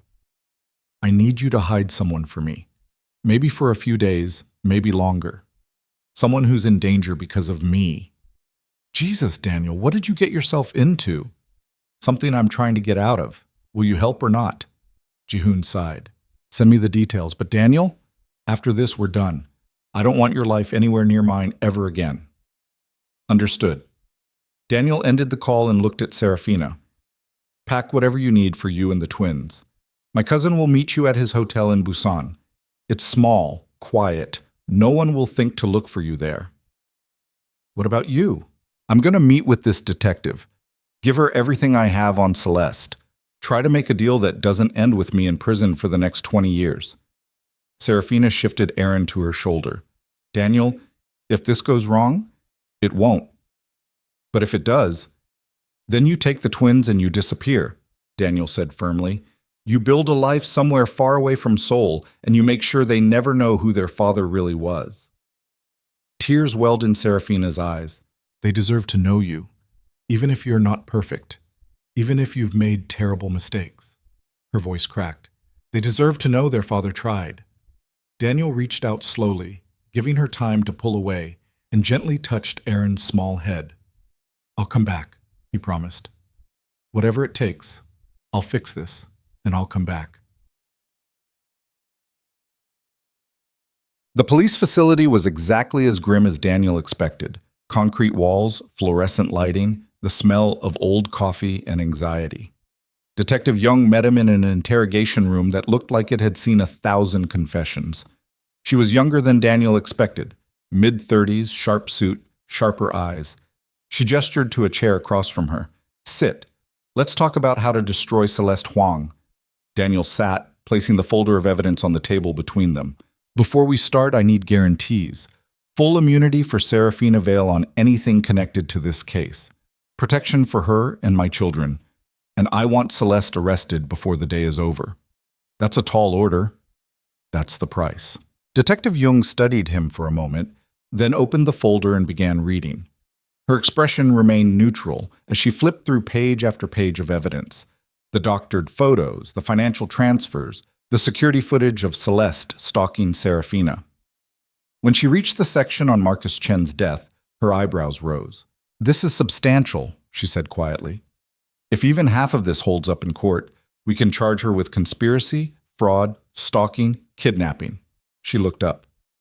And if we can prove the brake tampering on Chen's vehicle, murder. Can you prove it? With your testimony and this evidence? Maybe. But Celeste has resources. She'll fight back hard. I don't care how hard she fights. I want her in prison. Detective Young leaned back in her chair. Here's what I can offer you. Limited immunity on your organized crime activities in exchange for full cooperation on the Celeste Huang case. You'll have to testify, which means she'll know you betrayed her. You'll probably need witness protection for a while. And there are some charges we can't make disappear. The police don't look good if we give a known criminal a complete pass. What charges? Likely some financial crimes. Money laundering, probably. You'll do time, but minimal. 2 years, maybe 3, with good behavior. Daniel's stomach turned. 2 years away from Aaron and Lily. 2 years of them growing up without him. But it was better than the alternative. What about Serafina? Full immunity. She's a victim in this, not a criminal, and will provide protection until Celeste is behind bars. And my children? They're innocent. They get protection too. Detective Young's expression softened slightly. Look, I know you're a bad guy, Mr. Kang. I've read your file. You've hurt people, broken laws, built an empire on fear. But what Celeste did to you and Ms. Vale, that's personal for me. I've been chasing her for months, watching her destroy lives and walk away clean because she's rich and connected. She leaned forward. Help me put her away, and I'll make sure your family stays safe. Daniel looked at the evidence folder. Everything he'd built. Everything he'd lost. All of it came down to this moment in a police interrogation room with fluorescent lights humming overhead. When do we start? Detective Jung smiled. Right now. They talked for 3 hours. Daniel told Detective Jung everything, every crime Celeste had committed, every piece of evidence Minho had helped her fabricate, every threat she'd made. The detective recorded it all, taking notes, asking clarifying questions, building a case brick by brick. When they finally finished, Daniel felt hollowed out. "What happens now?" he asked. "Now we arrest Celeste Huang before she can flee the country." Detective Jung stood. "We already have units moving on her last known location. With any luck, she'll be in custody within the hour." "And Minho?" "He's trickier. He's already out of the country, but we've alerted Interpol. If he surfaces anywhere with an extradition treaty, we'll grab him." She paused. "It might take time, but we'll get him." Daniel nodded, too exhausted to feel anything about Minho's betrayal anymore. "Can I go? I need to check on Serafina and the twins." "Actually, I need you to stay here a bit longer. We might need additional testimony once we have Celeste in custody." Detective Jung's phone buzzed. She glanced at it and her expression darkened. "Or maybe not. What's wrong?" "Celeste isn't at the Plaza Hotel anymore. She checked out 2 hours ago." The detective made a call, spoke rapidly in Korean, then hung up and looked at Daniel with genuine concern. "Mr. Kang, where exactly did you send Ms. Vale and your children?" Daniel's blood went cold. "Busan, my cousin's hotel." "Why?" "Because Celeste Huang just used her credit card at a gas station 40 miles outside Busan on the southbound highway." Detective Jung was already moving toward the door. "She's going after them." Daniel was on his feet before she finished talking. "How did she know where they were?" "I don't know, but—" Daniel didn't wait to hear more. He ran out of the interrogation room, through the facility, and into the parking lot where his car was waiting. His phone was already in his hand, calling Ji-hoon. No answer. He called again. No answer. He tried Serafina's number. It rang once, then went to voicemail. Daniel's hand shook as he started the car and peeled out of the parking lot, already calculating drive times. 3 hours to Busan under normal conditions. He could do it in 2 if he pushed hard enough. Behind him, he heard Detective Jung shouting something about backup and police escorts. But Daniel was already gone, flying through Seoul traffic with his foot pressed to the floor. The highway stretched out ahead of him, endless gray concrete under heavy clouds that promised rain. Daniel drove with single-minded focus, weaving between cars, ignoring speed limits, his mind racing through worst-case scenarios. Celeste had nothing left to lose. Her money was frozen, her escape routes closed, her perfect plan shattered. She was cornered and desperate people did terrible things. Daniel's phone rang. "Ji-hoon, where the hell are you?" his cousin demanded. "There's a woman here claiming to be a friend of Serafina's, saying there's an emergency and she needs to see her immediately. But something feels wrong, Daniel. Serafina doesn't recognize her, and the woman keeps trying to push past me into the room where the babies are sleeping." "That's Celeste," Daniel cut in. "Don't let her anywhere near them. Lock the door, call the police, and get Serafina and the twins out of there now." "What the—" "Now, Ji-hoon!" The line went dead. Daniel pressed harder on the accelerator, the speedometer climbing past 140 kilometers per hour. The car shook with the speed, but he didn't slow down. 15 minutes later, Serafina called. "Daniel, she's here!" Serafina's voice was shaking. "Celeste is here. She got past your cousin somehow. She has a gun, Daniel. She's outside the room and she says if we don't open the door in the next 2 minutes, she's going to start shooting through it." Daniel's vision tunneled. "Where are you exactly? What room?" "3rd floor, room 304. We're barricaded in the bathroom with the twins. But Daniel, the door won't hold if she really starts shooting." A loud crash came through the phone, followed by Celeste's voice screaming something Daniel couldn't make out. "Serafina, listen to me," Daniel said, forcing calm into his voice, even though his heart was trying to punch through his chest. "The police are on their way. You just need to hold out a little longer." "We don't have longer," Serafina's voice broke. "She's kicking the door. Daniel, she's going to kill us." Another crash. Then a gunshot. The sound echoed through the phone like the end of the world. "Serafina!" Daniel shouted. "Serafina! Answer me!" Silence. Then crying. The twins, both of them, screaming in terror. And then Celeste's voice, calm and cold. "Hello, Daniel." Every muscle in Daniel's body locked. "If you hurt them, you'll what? You're 2 hours away. You have no power, no organization, no leverage." Celeste laughed, but it was a broken sound. "But don't worry. I'm not going to hurt the babies. They're innocent. It's Serafina who needs to pay for taking you away from me. Celeste, please. You were supposed to be mine. The scream was so sudden and violent, it distorted the phone speaker. I did everything right. I removed her. I stepped in. I was perfect for you. But you couldn't let her go. Even after everything, even after I won, you still chose her. I'll give you whatever you want, Daniel said desperately. Money, protection, a way out of the country. Just let them go. I don't want your money. I want you to suffer the way I've suffered. Celeste's voice dropped to a whisper. I want you to know what it feels like to lose everything. Another gunshot, then screaming. Serafina's voice, raw and terrified. Daniel couldn't breathe, couldn't think, could only press the accelerator harder and pray he wasn't too late. I'm coming, he said, his voice barely functional. I'm coming, Celeste. You want me? I'm coming. Just don't hurt them, please. The line went dead. Daniel threw the phone onto the passenger seat and drove faster than he'd ever driven in his life, the car screaming down the highway while rain started to fall in heavy sheets that turned the world into a gray blur. He called Detective Young. She's shooting, he gasped out. Celeste is shooting. You need to get units to the hotel now. They're already on their way. ETA 15 minutes. That's too long. Daniel, don't do anything stupid. Let us handle this. He ended the call. 15 minutes was an eternity when someone you loved was bleeding. The hotel appeared on the horizon like a beacon. Small, run down, nothing like the luxury properties Daniel was used to. He barely stopped the car before he was out and running, taking the stairs 3 at a time to the 3rd floor. Room 304. The door was splintered, hanging off its hinges. Daniel could hear crying inside, the twins still alive. He burst through the doorway. The room was destroyed. Furniture overturned, glass everywhere, bullet holes in the walls. The bathroom door was shattered, barely clinging to its frame. And in the middle of it all, Celeste stood with a gun pointed at Serafina. Serafina was on the floor, her shoulder bleeding, one arm stretched behind her toward the bathroom where the twins' cries echoed. Her face was pale with shock and pain, but her eyes were defiant. Daniel, Celeste said without turning around. Right on time. Daniel's hands came up slowly, showing he was unarmed. Let her go. Why should I? Because this is between you and me. Serafina didn't do anything except exist.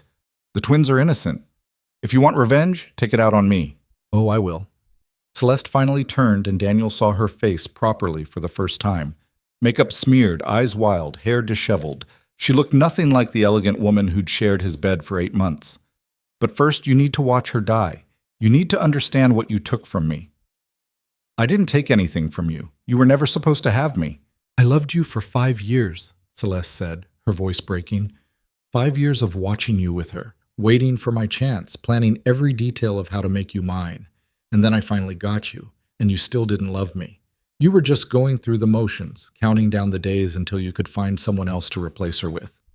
You're right, Daniel said. I never loved you. I used you to fill a hole that Serafina left, and that was wrong. I'm sorry. Sorry doesn't fix anything. The gun wavered slightly. Daniel took a small step forward. No, it doesn't. But killing Serafina won't fix it either. It'll just make you a murderer. Is that really how you want this to end? I don't care how it ends anymore. Celeste's finger tightened on the trigger. I just want it to end. Time seemed to slow down.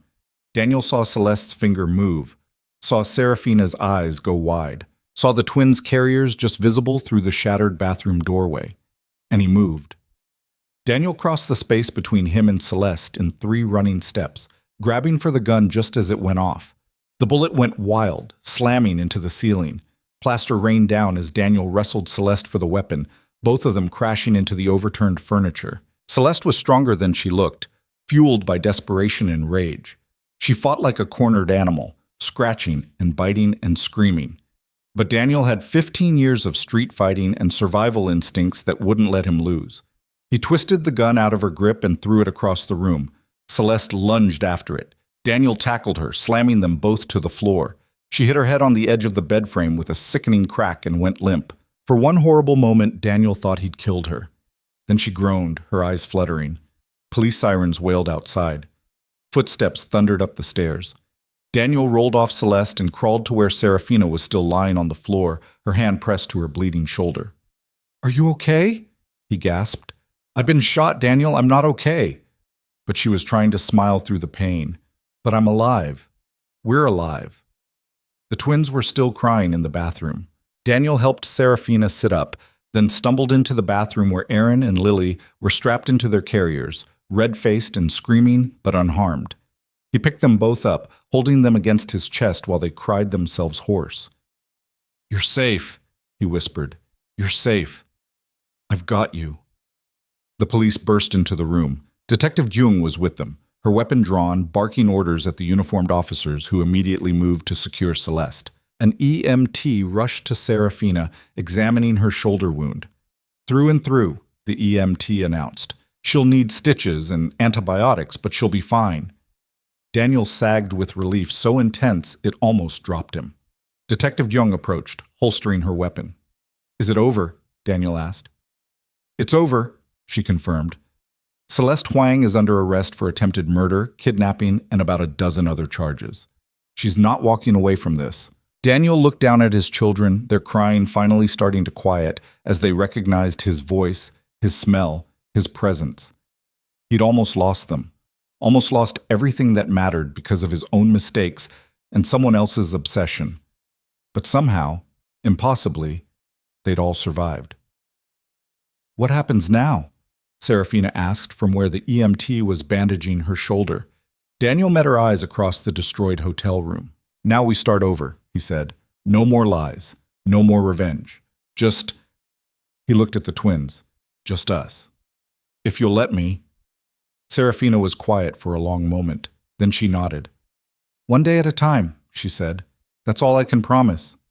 That's more than I deserve." Outside, the rain had stopped. Through the broken window, Daniel could see the sun starting to break through the clouds, casting long shadows across the Busan coastline. It wasn't forgiveness. It wasn't happily ever after. But it was a beginning. And for the first time in over a year, Daniel thought that might be enough. The hospital in Busan smelled like antiseptic and regret. Daniel sat in a plastic chair outside the emergency room, still holding Lily, while a nurse had taken Aaron to be checked for shock. His daughter had finally stopped crying and fallen asleep against his chest, her small body rising and falling with exhausted breaths. Daniel didn't dare move, didn't dare disturb this fragile moment of peace after everything that had happened. Through the emergency room doors, he could hear doctors working on Serafina. Her gunshot wound wasn't life-threatening, the EMTs had assured him, but they'd rushed her into surgery anyway to clean the wound and repair torn muscle. She'd been awake when they'd wheeled her away, her face pale but her eyes locked on the twins until the doors closed between them.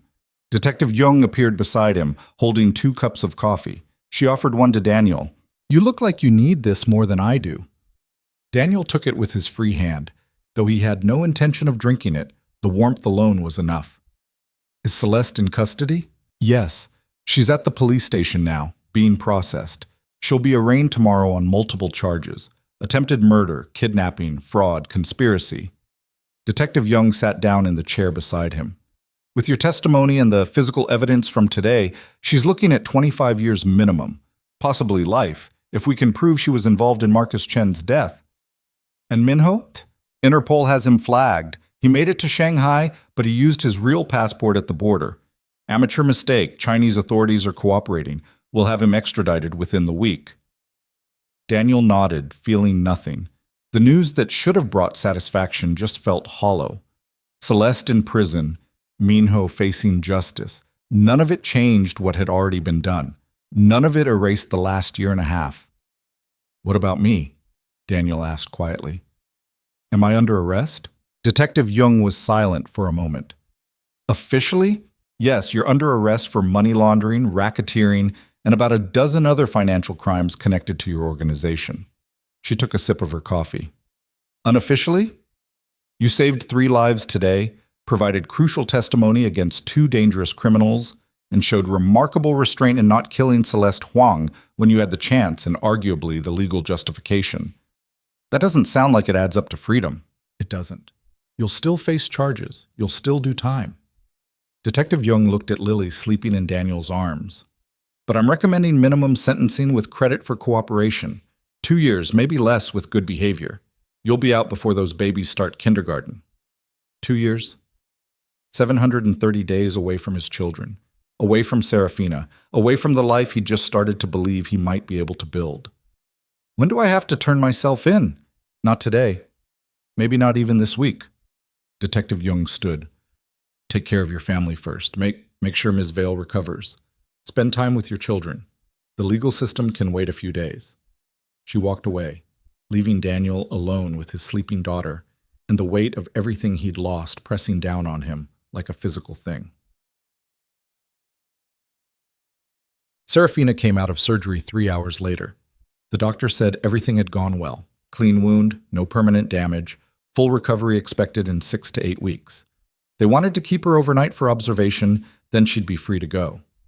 Daniel waited until she was settled in a private room before bringing the twins in. Aaron was awake now, quiet and watchful in a way that seemed too serious for a 4-month-old. Lily was still asleep. Serafina's eyes lit up when she saw them. Are they okay? Her voice was hoarse from anesthesia. They're fine, the doctors checked them both. Not a scratch. Daniel carefully placed Aaron in Serafina's good arm. She immediately pulled him close, breathing him in like she'd been drowning and he was air. I thought she was going to kill us, Serafina whispered. When she kicked that door open and pointed the gun at me, I thought that was it. That Aaron and Lily were going to grow up without either of us. But they didn't. You protected them. You protected them. You drove 2 hours like a maniac and threw yourself at a woman with a gun. Serafina looked up at him, and her eyes were bright with tears. You could have died. So could you. I was already there. You chose to come. Of course I came. They're my children. You're... Daniel stopped himself. I'm what? He wanted to say everything. Wanted to say the only thing that matters. Wanted to say, the woman I never stopped loving, even when I convinced myself I hated you. But he'd lost the right to say those things the moment he'd destroyed her without asking questions. You're their mother, he said instead, and they need you. Something flickered across Serafina's face. Disappointment, maybe, or relief that he hadn't pushed for more than she could give. Detective Young told me about the charges, she said quietly. About the prison time. 2 years, maybe less. 2 years they won't have their father. They barely have me now. At least this way they'll grow up safe, with Celeste and Minho locked away where they can't hurt anyone. Serafina adjusted Aaron in her arms, wincing slightly from the movement. I don't want you to go to prison, she said. I know I should. I know I should want you to pay for everything you did, every crime you committed, every person you hurt. But when I think about Aaron and Lily growing up visiting their father behind glass, her voice broke. I don't want that for them. What do you want for them? I want them to have what we had before everything fell apart. I want them to grow up with 2 parents who love them and each other. I want them to never know what it feels like to wonder if they're worth staying for. Serafina wiped her eyes roughly. But we can't have that. So I guess I want them to at least know their father tried. That you didn't run when things got hard. That you faced the consequences of your choices. Daniel sat on the edge of the hospital bed, careful not to jostle her injured shoulder. I'm going to be there for them, he said. Maybe not physically for a couple years, but I'll write them letters. Send them drawings. Learn whatever developmental milestones they're hitting so I can talk to them about it when I call. And when I get out, he took a shaky breath. When I get out, if you'll let me, I'll be the kind of father they deserve. How do you know what kind of father that is? You didn't have one yourself. It was true. Daniel's father had disappeared when he was 6, and his mother had died when he was 15. He'd raised himself on the streets of Seoul, learning survival from criminals and building power from nothing. I don't know, he admitted, but I know what kind I don't want to be, and that's a start. Lily stirred in Daniel's arms, making small fussing sounds. Serafina reached out her good hand. Give her to me. I need to hold them both. Daniel carefully transferred Lily over, and Serafina settled both twins against her chest, one on each side. They looked so small next to her, so impossibly fragile. The fact that they'd survived everything that had happened today felt like a miracle Daniel didn't deserve. What happens after you get out of prison? Serafina asked. I don't know. Find legitimate work, probably. Everything I built is gone. My organization is scattered. My accounts are frozen or seized. I'll basically be starting over. Good. Daniel looked at her in surprise. Good? The man who built that organization is the man who destroyed me without asking questions. The man who trusted evidence over the woman he loved. The man who thought power and fear were the same thing as respect. Serafina's voice was quiet but firm. I don't want that man anywhere near my children, so yes, it's good that organization is gone. Maybe now you can figure out who you actually are without it. Daniel had no response to that, because she was right. Everything he'd been for the past 15 years was wrapped up in that empire. Without it, he was just a 30-year-old man with a criminal record and no idea how to be anything else. I'm scared, he admitted. I don't know how to be normal. I don't know how to have a regular job or live a regular life. Everything I know is survival and violence and control. Then learn something else. Serafina looked down at the twins. They're going to need a father who knows how to be gentle, how to be patient, how to build things instead of destroying them. You have 2 years to figure that out. And if I can't, then we'll figure it out together, one day at a time. It was the same thing she'd said in the hotel room, but this time it felt different. Less like a concession and more like a promise. Wook. Daniel stayed at the hospital until visiting hours ended. Then Detective Young drove him to a nearby police station to give his formal statement. The process took hours. Every detail of his relationship with Celeste, every crime she'd committed, every piece of evidence he could provide. By the time they finished, it was past midnight. You should get some rest, Detective Young said. You look like you're about to collapse. I need to go back to the hotel. Check on my cousin, make sure everything's secure. Your cousin is fine. We took his statement earlier. He feels terrible about letting Celeste past him. It's not his fault. She was always good at manipulation. Detective Young walked Daniel out to the parking lot. Can I ask you something personal? Daniel nodded. Do you love her, Serafina? Yes. Did you ever stop? Daniel thought about the past year and a half. All the nights he'd tried to convince himself he was better off without her. All the times he'd seen something that reminded him of her and felt that familiar ache in his chest. All the ways he'd tried to replace her and failed. No, he said quietly. I never stopped. I just got very good at pretending. Does she know that? Probably. But it doesn't change what I did to her. It doesn't fix anything. Maybe not, but it's a place to start. Detective Young unlocked her car. For what it's worth, I think you're going to be okay. You made terrible choices and you're going to pay for them. But you're also trying to be better. That counts for something. Daniel wasn't sure he believed her, but he appreciated the sentiment anyway. The next morning, Daniel returned to the hospital to find Serafina awake and sitting up in bed, looking stronger despite the pain medication making her movements slow. Jihoon was there too, holding Aaron and looking uncomfortable in the way people do around babies they don't know how to handle. There you are, Jihoon said when Daniel walked in. Your son has impressive lung capacity. He's been screaming for 10 minutes straight. Daniel took Aaron, who immediately quieted and settled against his chest. He knows you, Serafina observed. That's good. Jihoon stood awkwardly. I should go. Let you 3, 4. He gestured vaguely at the twins. Let you be a family or whatever this is. Jihoon, wait. Daniel shifted Aaron to one arm and extended his hand to his cousin. Thank you for helping, for protecting them. Jihoon looked at the offered hand for a long moment before shaking it. I did it for them, not you, he said, nodding toward Serafina and the twins.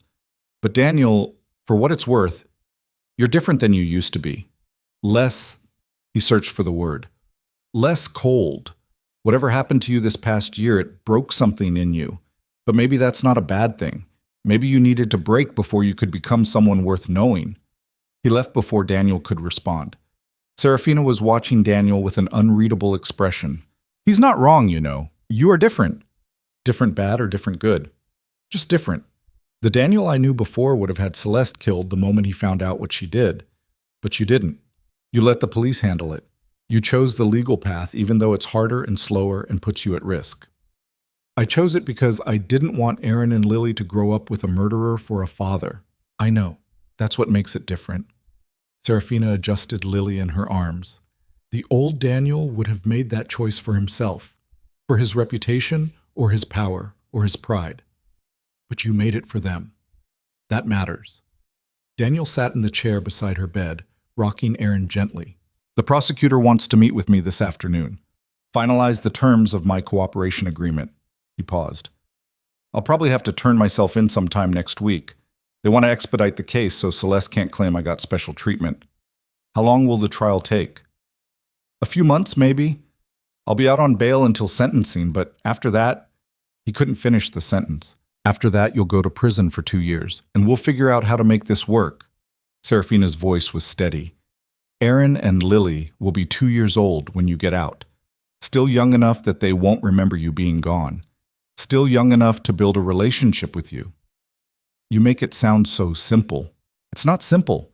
It's the hardest thing either of us will ever do. But Daniel, I've spent the past year raising twins alone while working 3 jobs and living in an apartment that should be condemned. I've learned to survive impossible things. She met his eyes. So can you. The prosecutor's office was cold and impersonal, all marble floors and harsh lighting. Daniel sat across from a severe-looking woman in her 50s who introduced herself as Prosecutor Shin. I've reviewed your case, she said without preamble. Your cooperation agreement, your testimony, the evidence you've provided. It's substantial, enough to put Celeste Huang and Minho Park away for decades. What does that mean for me? It means I'm prepared to offer you a deal. Plead guilty to money laundering and racketeering. We'll drop the other charges. You'll serve 18 months with possibility of parole after 12. Prosecutor Shin slid a document across the desk. That's the best offer you're going to get. 18 months. Half a year better than what Detective Jung had estimated. Daniel picked up the pen. Where do I sign? The next week passed in a strange sort of limbo. Daniel spent every possible moment with Serafina and the twins. He learned how to change diapers properly, how to burp Aaron without him spitting up everywhere, how to recognize the different types of cries Lily made. He watched Serafina feed them and rock them to sleep, memorizing every detail so he could hold on to it during the long months ahead. They stayed at Jihoon's hotel while Serafina recovered. The wound in her shoulder was healing well, but she still couldn't lift both twins at once or sleep on her right side. Daniel helped with everything: midnight feedings, diaper changes, the endless cycle of sleep and wake that defined life with 4-month-old twins. It was exhausting and mundane and more perfect than anything Daniel had experienced in years. On the 5th day, while Serafina was napping and the twins were finally sleeping at the same time, Jihoon found Daniel sitting on the small balcony outside their room. You're leaving soon, Jihoon said. It wasn't a question. Tomorrow. I have to turn myself in. And then? Prison. 18 months if I'm lucky.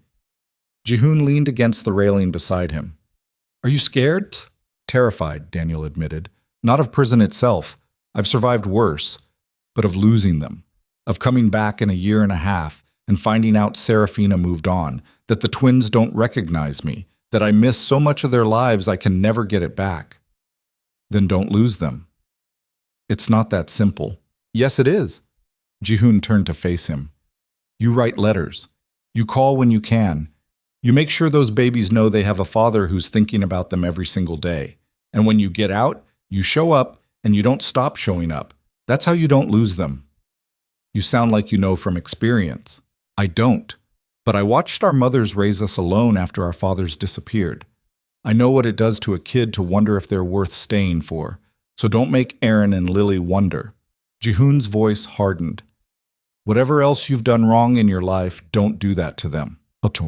That night, after the twins were asleep, Daniel and Serafina sat together on the balcony under a sky full of stars. I'm going to miss this, Daniel said quietly. Not just the twins. This.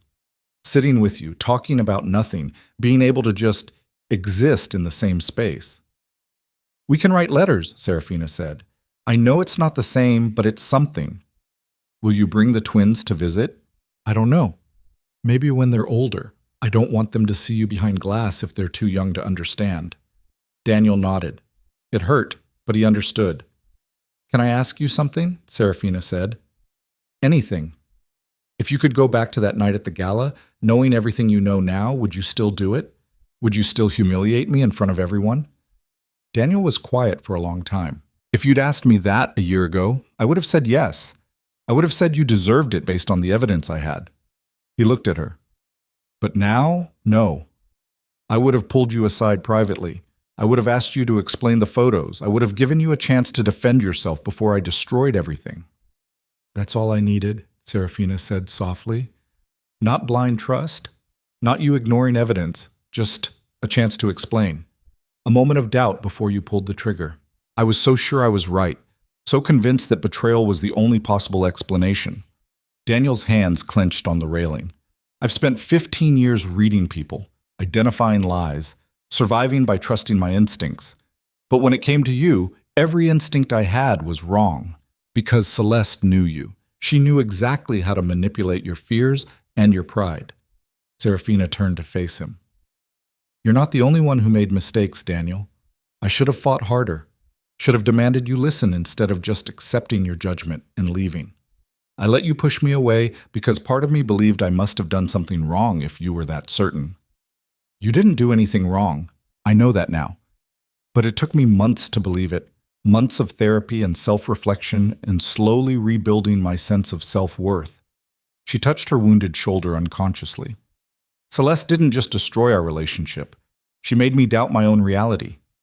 That's the part I'm still working on forgiving. They sat in silence for a while, listening to the distant sound of waves against the Busan coastline. What happens when you get out? Serafina finally asked. Have you thought about it? Every day. But I don't have a plan beyond be present in their lives.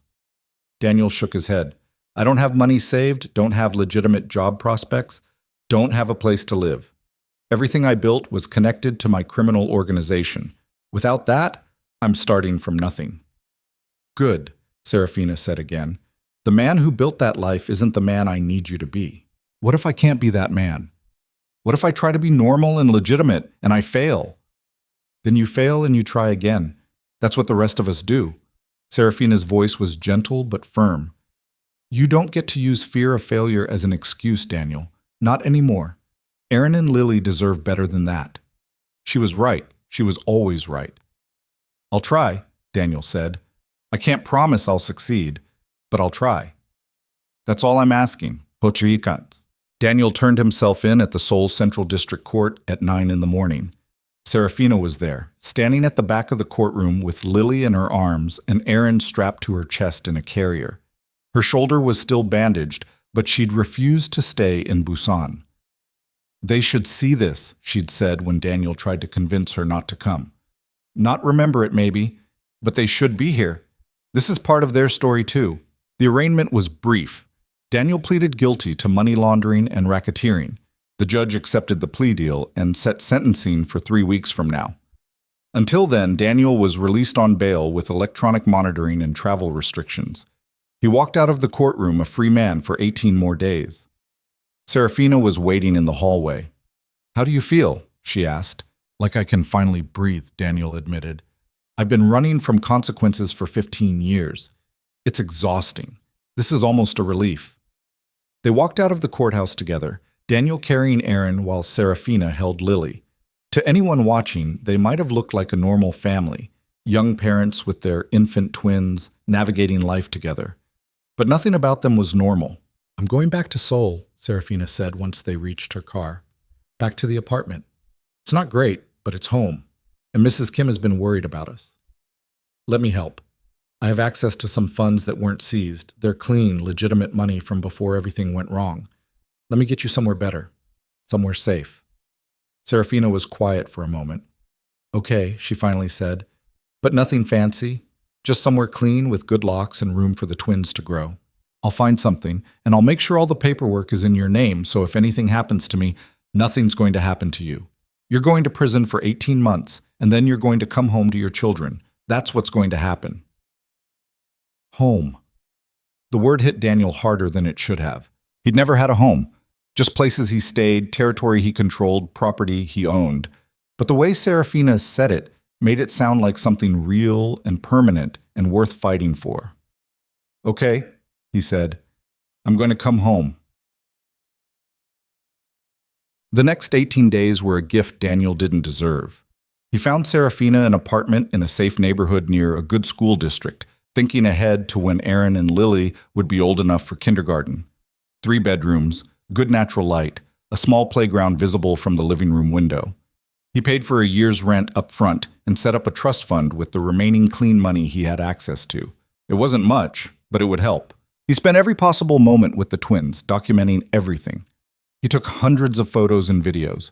He wrote down every milestone they hit, when Aaron started sleeping through the night, when Lily learned to roll over, when they both smiled at the same time. He helped Serafina move into the new apartment and assembled furniture until 3 in the morning while she fed the twins and pretended not to watch him struggle with incomprehensible instructions. "You're terrible at this," she said when he finally got the crib together. "I know, but it's standing, and that's what matters." On the last night before sentencing, Daniel couldn't sleep. He stood in the twins' room, watching them sleep in their new cribs in their new home, and felt the weight of everything he was about to lose. Serafina found him there around 2 in the morning. "Come to bed," she said softly. "You need rest before tomorrow." "I'm not ready." "You'll never be ready. But you're going anyway because that's what being a parent means. Doing hard things because your children need you to." Daniel followed her back to the living room. She'd made up the couch for him, blankets, pillows, everything he needed. "Thank you," he said, "for letting me be here these past weeks, for giving me this time with them." "I didn't do it for you," Serafina said. "I did it for them. They deserve to know their father." "Even after everything I did to you? Especially after everything you did to me." She sat down on the couch beside him. "Because if I let what you did define the rest of our lives, then Celeste wins. She doesn't get to take anything else from us. Not my ability to co-parent with you, not the twins' relationship with their father. Nothing." Daniel looked at her, really looked at her, and saw the strength it had taken to survive everything he'd put her through. "You're the strongest person I've ever met," he said quietly. "I had to be. You didn't leave me any other choice." They sat in silence for a while, the only sound the soft hum of the refrigerator and distant Seoul traffic. "What are you going to tell them?" Daniel finally asked. "When they're old enough to ask where I am?" "The truth. That you made mistakes and you're paying for them. That you love them more than anything. That you're going to come back." Serafina met his eyes. "And I'm going to make sure they remember you while you're gone. Pictures, stories, letters. They won't forget you, Daniel. I won't let them." "Why?" The question came out raw. "Why would you do that for me after everything?" "Because they're half yours, and they deserve to know both parts of themselves." She stood slowly. "Get some sleep. Tomorrow's going to be hard." She disappeared into her bedroom, leaving Daniel alone with his thoughts and the sound of his children breathing in the next room. He didn't sleep that night, just sat on the couch, listening to Aaron and Lily dream, memorizing the sound so he could hold on to it during the long nights ahead. The sentencing hearing was packed with media, prosecutors, defense attorneys, and spectators who'd followed Celeste's trial. Daniel stood before the judge in a suit Serafina had helped him pick out, his hands cuffed in front of him, and listened to Prosecutor Shin outline his crimes: money laundering, racketeering, association with known criminal organizations. The list was long and damning. Then his lawyer spoke about his cooperation, his testimony against Celeste, the lives he'd saved. The judge listened to everything with an expressionless face. "Mr. Kang," she finally said, "you've committed serious crimes over many years. You've hurt people, broken laws, and built an empire on illegal activities. However, you've also shown genuine remorse, provided invaluable cooperation to law enforcement, and demonstrated a commitment to change. Taking all of this into consideration, I hereby sentence you to 18 months in federal prison with eligibility for parole after 12 months of good behavior." The gavel came down. It was done. Daniel was led out of the courtroom in handcuffs. He looked back once and saw Serafina standing at the back, holding both twins. She wasn't crying, just watching him with an expression he couldn't read. He mouthed 2 words, "I'm sorry." She nodded.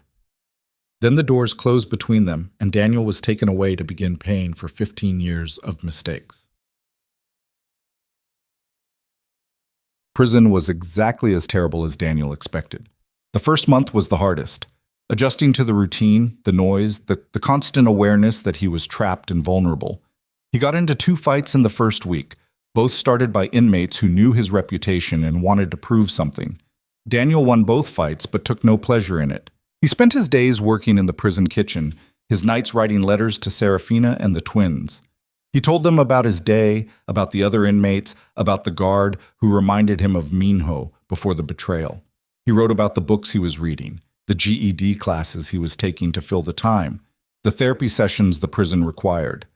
He never asked Serafina to write back, never asked for updates or photos or acknowledgement, but she sent them anyway. Letters arrived every week. Long, detailed updates about Aaron and Lily, photos of them learning to sit up, then crawl, then pull themselves up on furniture, videos of their first words, mama, for both of them, which Daniel watched on repeat until he'd memorized every frame. Serafina wrote about her life too. The new job she'd gotten doing accounting work from home so she could watch the twins. The way Mrs. Kim from the old building had tracked her down and insisted on visiting twice a week to help. The small victories of single motherhood, getting both twins to nap at the same time, finding a pediatrician who didn't judge her situation, teaching Aaron to stop pulling Lily's hair. She never said she missed him, never said she was waiting for him. But she kept writing, kept sending pieces of the life he was missing, and that was enough.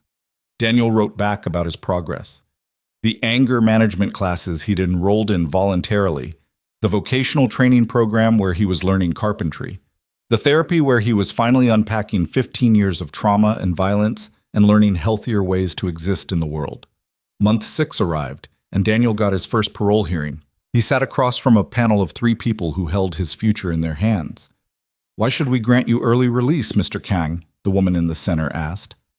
"Because I have 2 children who need their father," Daniel said, "and I've spent the past 6 months becoming the kind of man who deserves to be in their lives. I'm not perfect. I'm still working through a lot of damage, but I'm trying, and I think that counts for something." The panel deliberated for 20 minutes. Then they denied his parole. "Check back in 6 months," they said. Daniel went back to his cell and punched the wall until his knuckles bled. But the next day, he got up and went to work and therapy and vocational training anyway, because giving up wasn't an option. Not when Aaron and Lily were counting on him. Pratik. Month 12 came with another parole hearing. This time, Daniel had completed his anger management program, finished his carpentry certification, and had a job offer waiting from a construction company that specialized in hiring former inmates. "I'm not the same man who came in here a year ago," Daniel told the parole board. "I'm not asking you to forget what I did or pretend I'm suddenly a good person.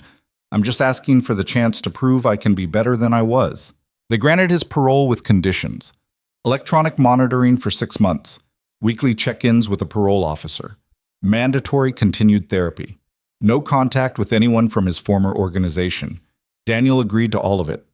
3 days later, he walked out of prison into bright sunshine and found Serafina waiting with Aaron and Lily. The twins were walking now, holding Serafina's hands and taking wobbly steps, their faces lighting up when they saw birds or dogs or anything that moved. They didn't recognize Daniel. Why would they? The last time they'd seen him, they'd been 4 months old. Daniel's chest tightened as he approached. "Hey," Serafina said softly. "They're shy around strangers. Give them time." "I will." Aaron peeked at Daniel from behind Serafina's leg, curious but cautious. Daniel crouched down to his level. "Hey, buddy. I'm your dad. I know you don't remember me, but I've thought about you every single day." His voice cracked. "And I'm not going anywhere ever again." Aaron stared at him for a long moment. Then he took 2 stumbling steps forward and grabbed Daniel's finger. "Da," he said clearly.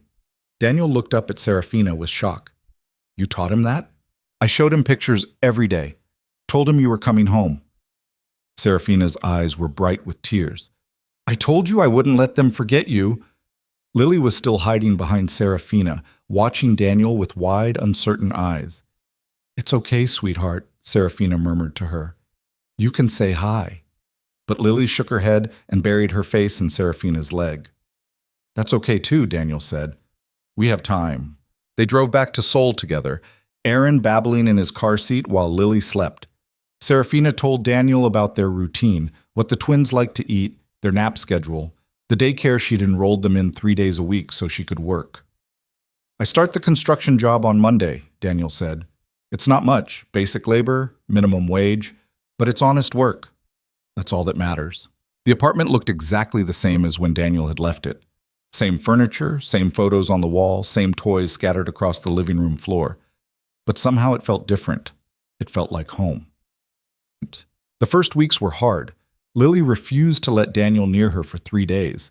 She cried whenever he tried to hold her, reaching desperately for Serafina instead. It's normal, Serafina assured him. She just needs time to adjust. Aaron was easier. He seemed to remember Daniel on some instinctive level, or maybe he was just more trusting. He let Daniel feed him, change his diaper, read him stories before bed. Daniel threw himself into fatherhood with the same intensity he'd once used to build his empire.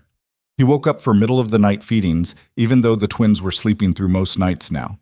He learned their favorite songs, their comfort objects, the specific tone of voice that calmed them when they were upset. Slowly, Lily started warming to him. First, she'd let him sit near her while she played. Then she'd hand him toys to hold. Then one morning, she woke up crying and reached for Daniel instead of Serafina. Daniel picked her up, his heart hammering, and rocked her gently until she settled. "Da," she whispered into his shoulder. And just like that, Daniel's world realigned. 6 months passed. Daniel's parole conditions were lifted. He was promoted to crew lead at the construction company. He moved into his own apartment 2 blocks from Serafina's so he could be close but give her space. He and Serafina established a custody schedule. Weekday mornings with her while he worked, evenings and weekends split between them. It wasn't perfect, but it worked. Aaron and Lily thrived. They were talking in full sentences now, running everywhere, getting into everything. Daniel taught them to build block towers. Serafina taught them to count. Together they navigated toddler tantrums and potty training and the million small challenges of raising 2-year-olds. They weren't together. Serafina had made that clear. "I need to rebuild myself before I can even think about us," she'd said one night when Daniel had carefully asked about the future. "What we had was destroyed, Daniel, and I don't know if it can be fixed. Maybe we can build something new eventually, but not yet." Daniel respected that. Hated it, but respected it. He focused on being the best father he could be. Showed up for every milestone, every doctor's appointment, every daycare event. Built the trust with his children that he'd broken with their mother. 2 years after leaving prison, Daniel got a call from Detective Young. "Celeste's appeal was denied," she said. "She'll serve her full sentence, 28 years with no possibility of parole." "And Minho?" "Extradited and convicted, 15 years. He'll be eligible for parole in 7. Daniel felt nothing. No satisfaction, no closure, just nothing. Those people who destroyed so much were finally paying for it. But it didn't change the past. Didn't give him back the time he'd lost. "How are you doing?" Detective Young asked. "Good. Really good, actually. I have my kids. I have honest work. I'm building something real." He paused. "Thank you for giving me the chance to do that. You gave yourself the chance by choosing to change. I just provided the framework." After they hung up, Daniel sat in his small apartment and thought about the man he'd been 4 years ago. The powerful, feared crime lord who'd destroyed the woman he loved without asking questions. That man was gone. In his place was someone simpler, someone who worked with his hands, came home exhausted and satisfied, spent his evenings playing with his children and his weekends learning to be a better father. It wasn't glamorous, it wasn't powerful, but it was real. And it was enough. 3 years after prison, on an ordinary Saturday in autumn, Daniel was at the park with Aaron and Lily when Serafina showed up unexpectedly. "I was in the neighborhood," she said, sitting beside him on the bench. "Thought I'd join you." They watched the twins play on the swings, shrieking with joy every time they went higher. "They're happy," Serafina observed. "They are." "You're good at this, being their dad." "I'm trying." Serafina was quiet for a moment. "I've been thinking about us," she said carefully. "About what happened, and where we are now, and where we might go." Daniel's heart started pounding, but he kept his voice steady. "Okay. I'm not the same person I was 4 years ago, and neither are you. The people we were. They destroyed each other. But maybe the people we've become, she took a breath. Maybe they could build something. What kind of something? I don't know yet. Something slow, something careful, something that puts Aaron and Lily first, but also acknowledges that we're still here, still connected, still, she struggled for the word, still something. Daniel looked at her, really looked at her, and saw the scars they'd both carried, the growth they'd both fought for, the possibility of something he'd thought was gone forever. I'd like that, he said quietly. Slow and careful and putting them first. I can do that. Can you? Even if it takes years? Even if we never get back what we had? I don't want what we had. That was built on illusions and trust I didn't earn. Daniel met her eyes. I want something real, even if it's messier and harder and takes forever to build. Serafina reached over and took his hand. It was the first time she'd initiated physical contact in 4 years. Okay, she said, let's try. They sat together on that park bench, holding hands, watching their children play, and for the first time since everything fell apart, Daniel let himself hope. Not for redemption, he didn't deserve that. Not for forgiveness. That wasn't his to claim, just for the chance to keep showing up, keep trying, keep building something worth having from the ruins of what he'd destroyed. Aaron ran over, out of breath and grinning. Dad, did you see how high I went? I saw, buddy. You were flying. Lily followed, grabbing Serafina's other hand. Mama, I'm hungry. Can we get snacks? Of course, baby. They walked to the food truck together, Daniel with Aaron, Serafina with Lily, looking like any other family enjoying a Saturday afternoon. And maybe that's what they were becoming. Not the perfect family. Not the one Daniel had imagined when he'd first proposed to Serafina 4 years ago in a world that no longer existed, but a real family. Built on truth and consequence and the hard work of people who'd broken each other and were slowly, carefully learning how to be whole. Daniel looked at Serafina beside him, at their children between them, at the ordinary, beautiful life they were building from ashes. And he thought, this is enough. This is everything. This is home. Years later, people in Seoul still whispered about Daniel Kang, about how the ruthless crime lord had fallen, lost everything, and somehow became human in the process. But Daniel didn't care what people whispered. He cared about Aaron's laugh when they built block towers together. He cared about Lily's small hand in his when they crossed the street. He cared about the way Serafina looked at him sometimes, not with the love they'd had before, but with something harder won and more real. Love hadn't saved Daniel Kang. Losing everything had, and in learning to live with less, he'd found more than he'd ever known he needed.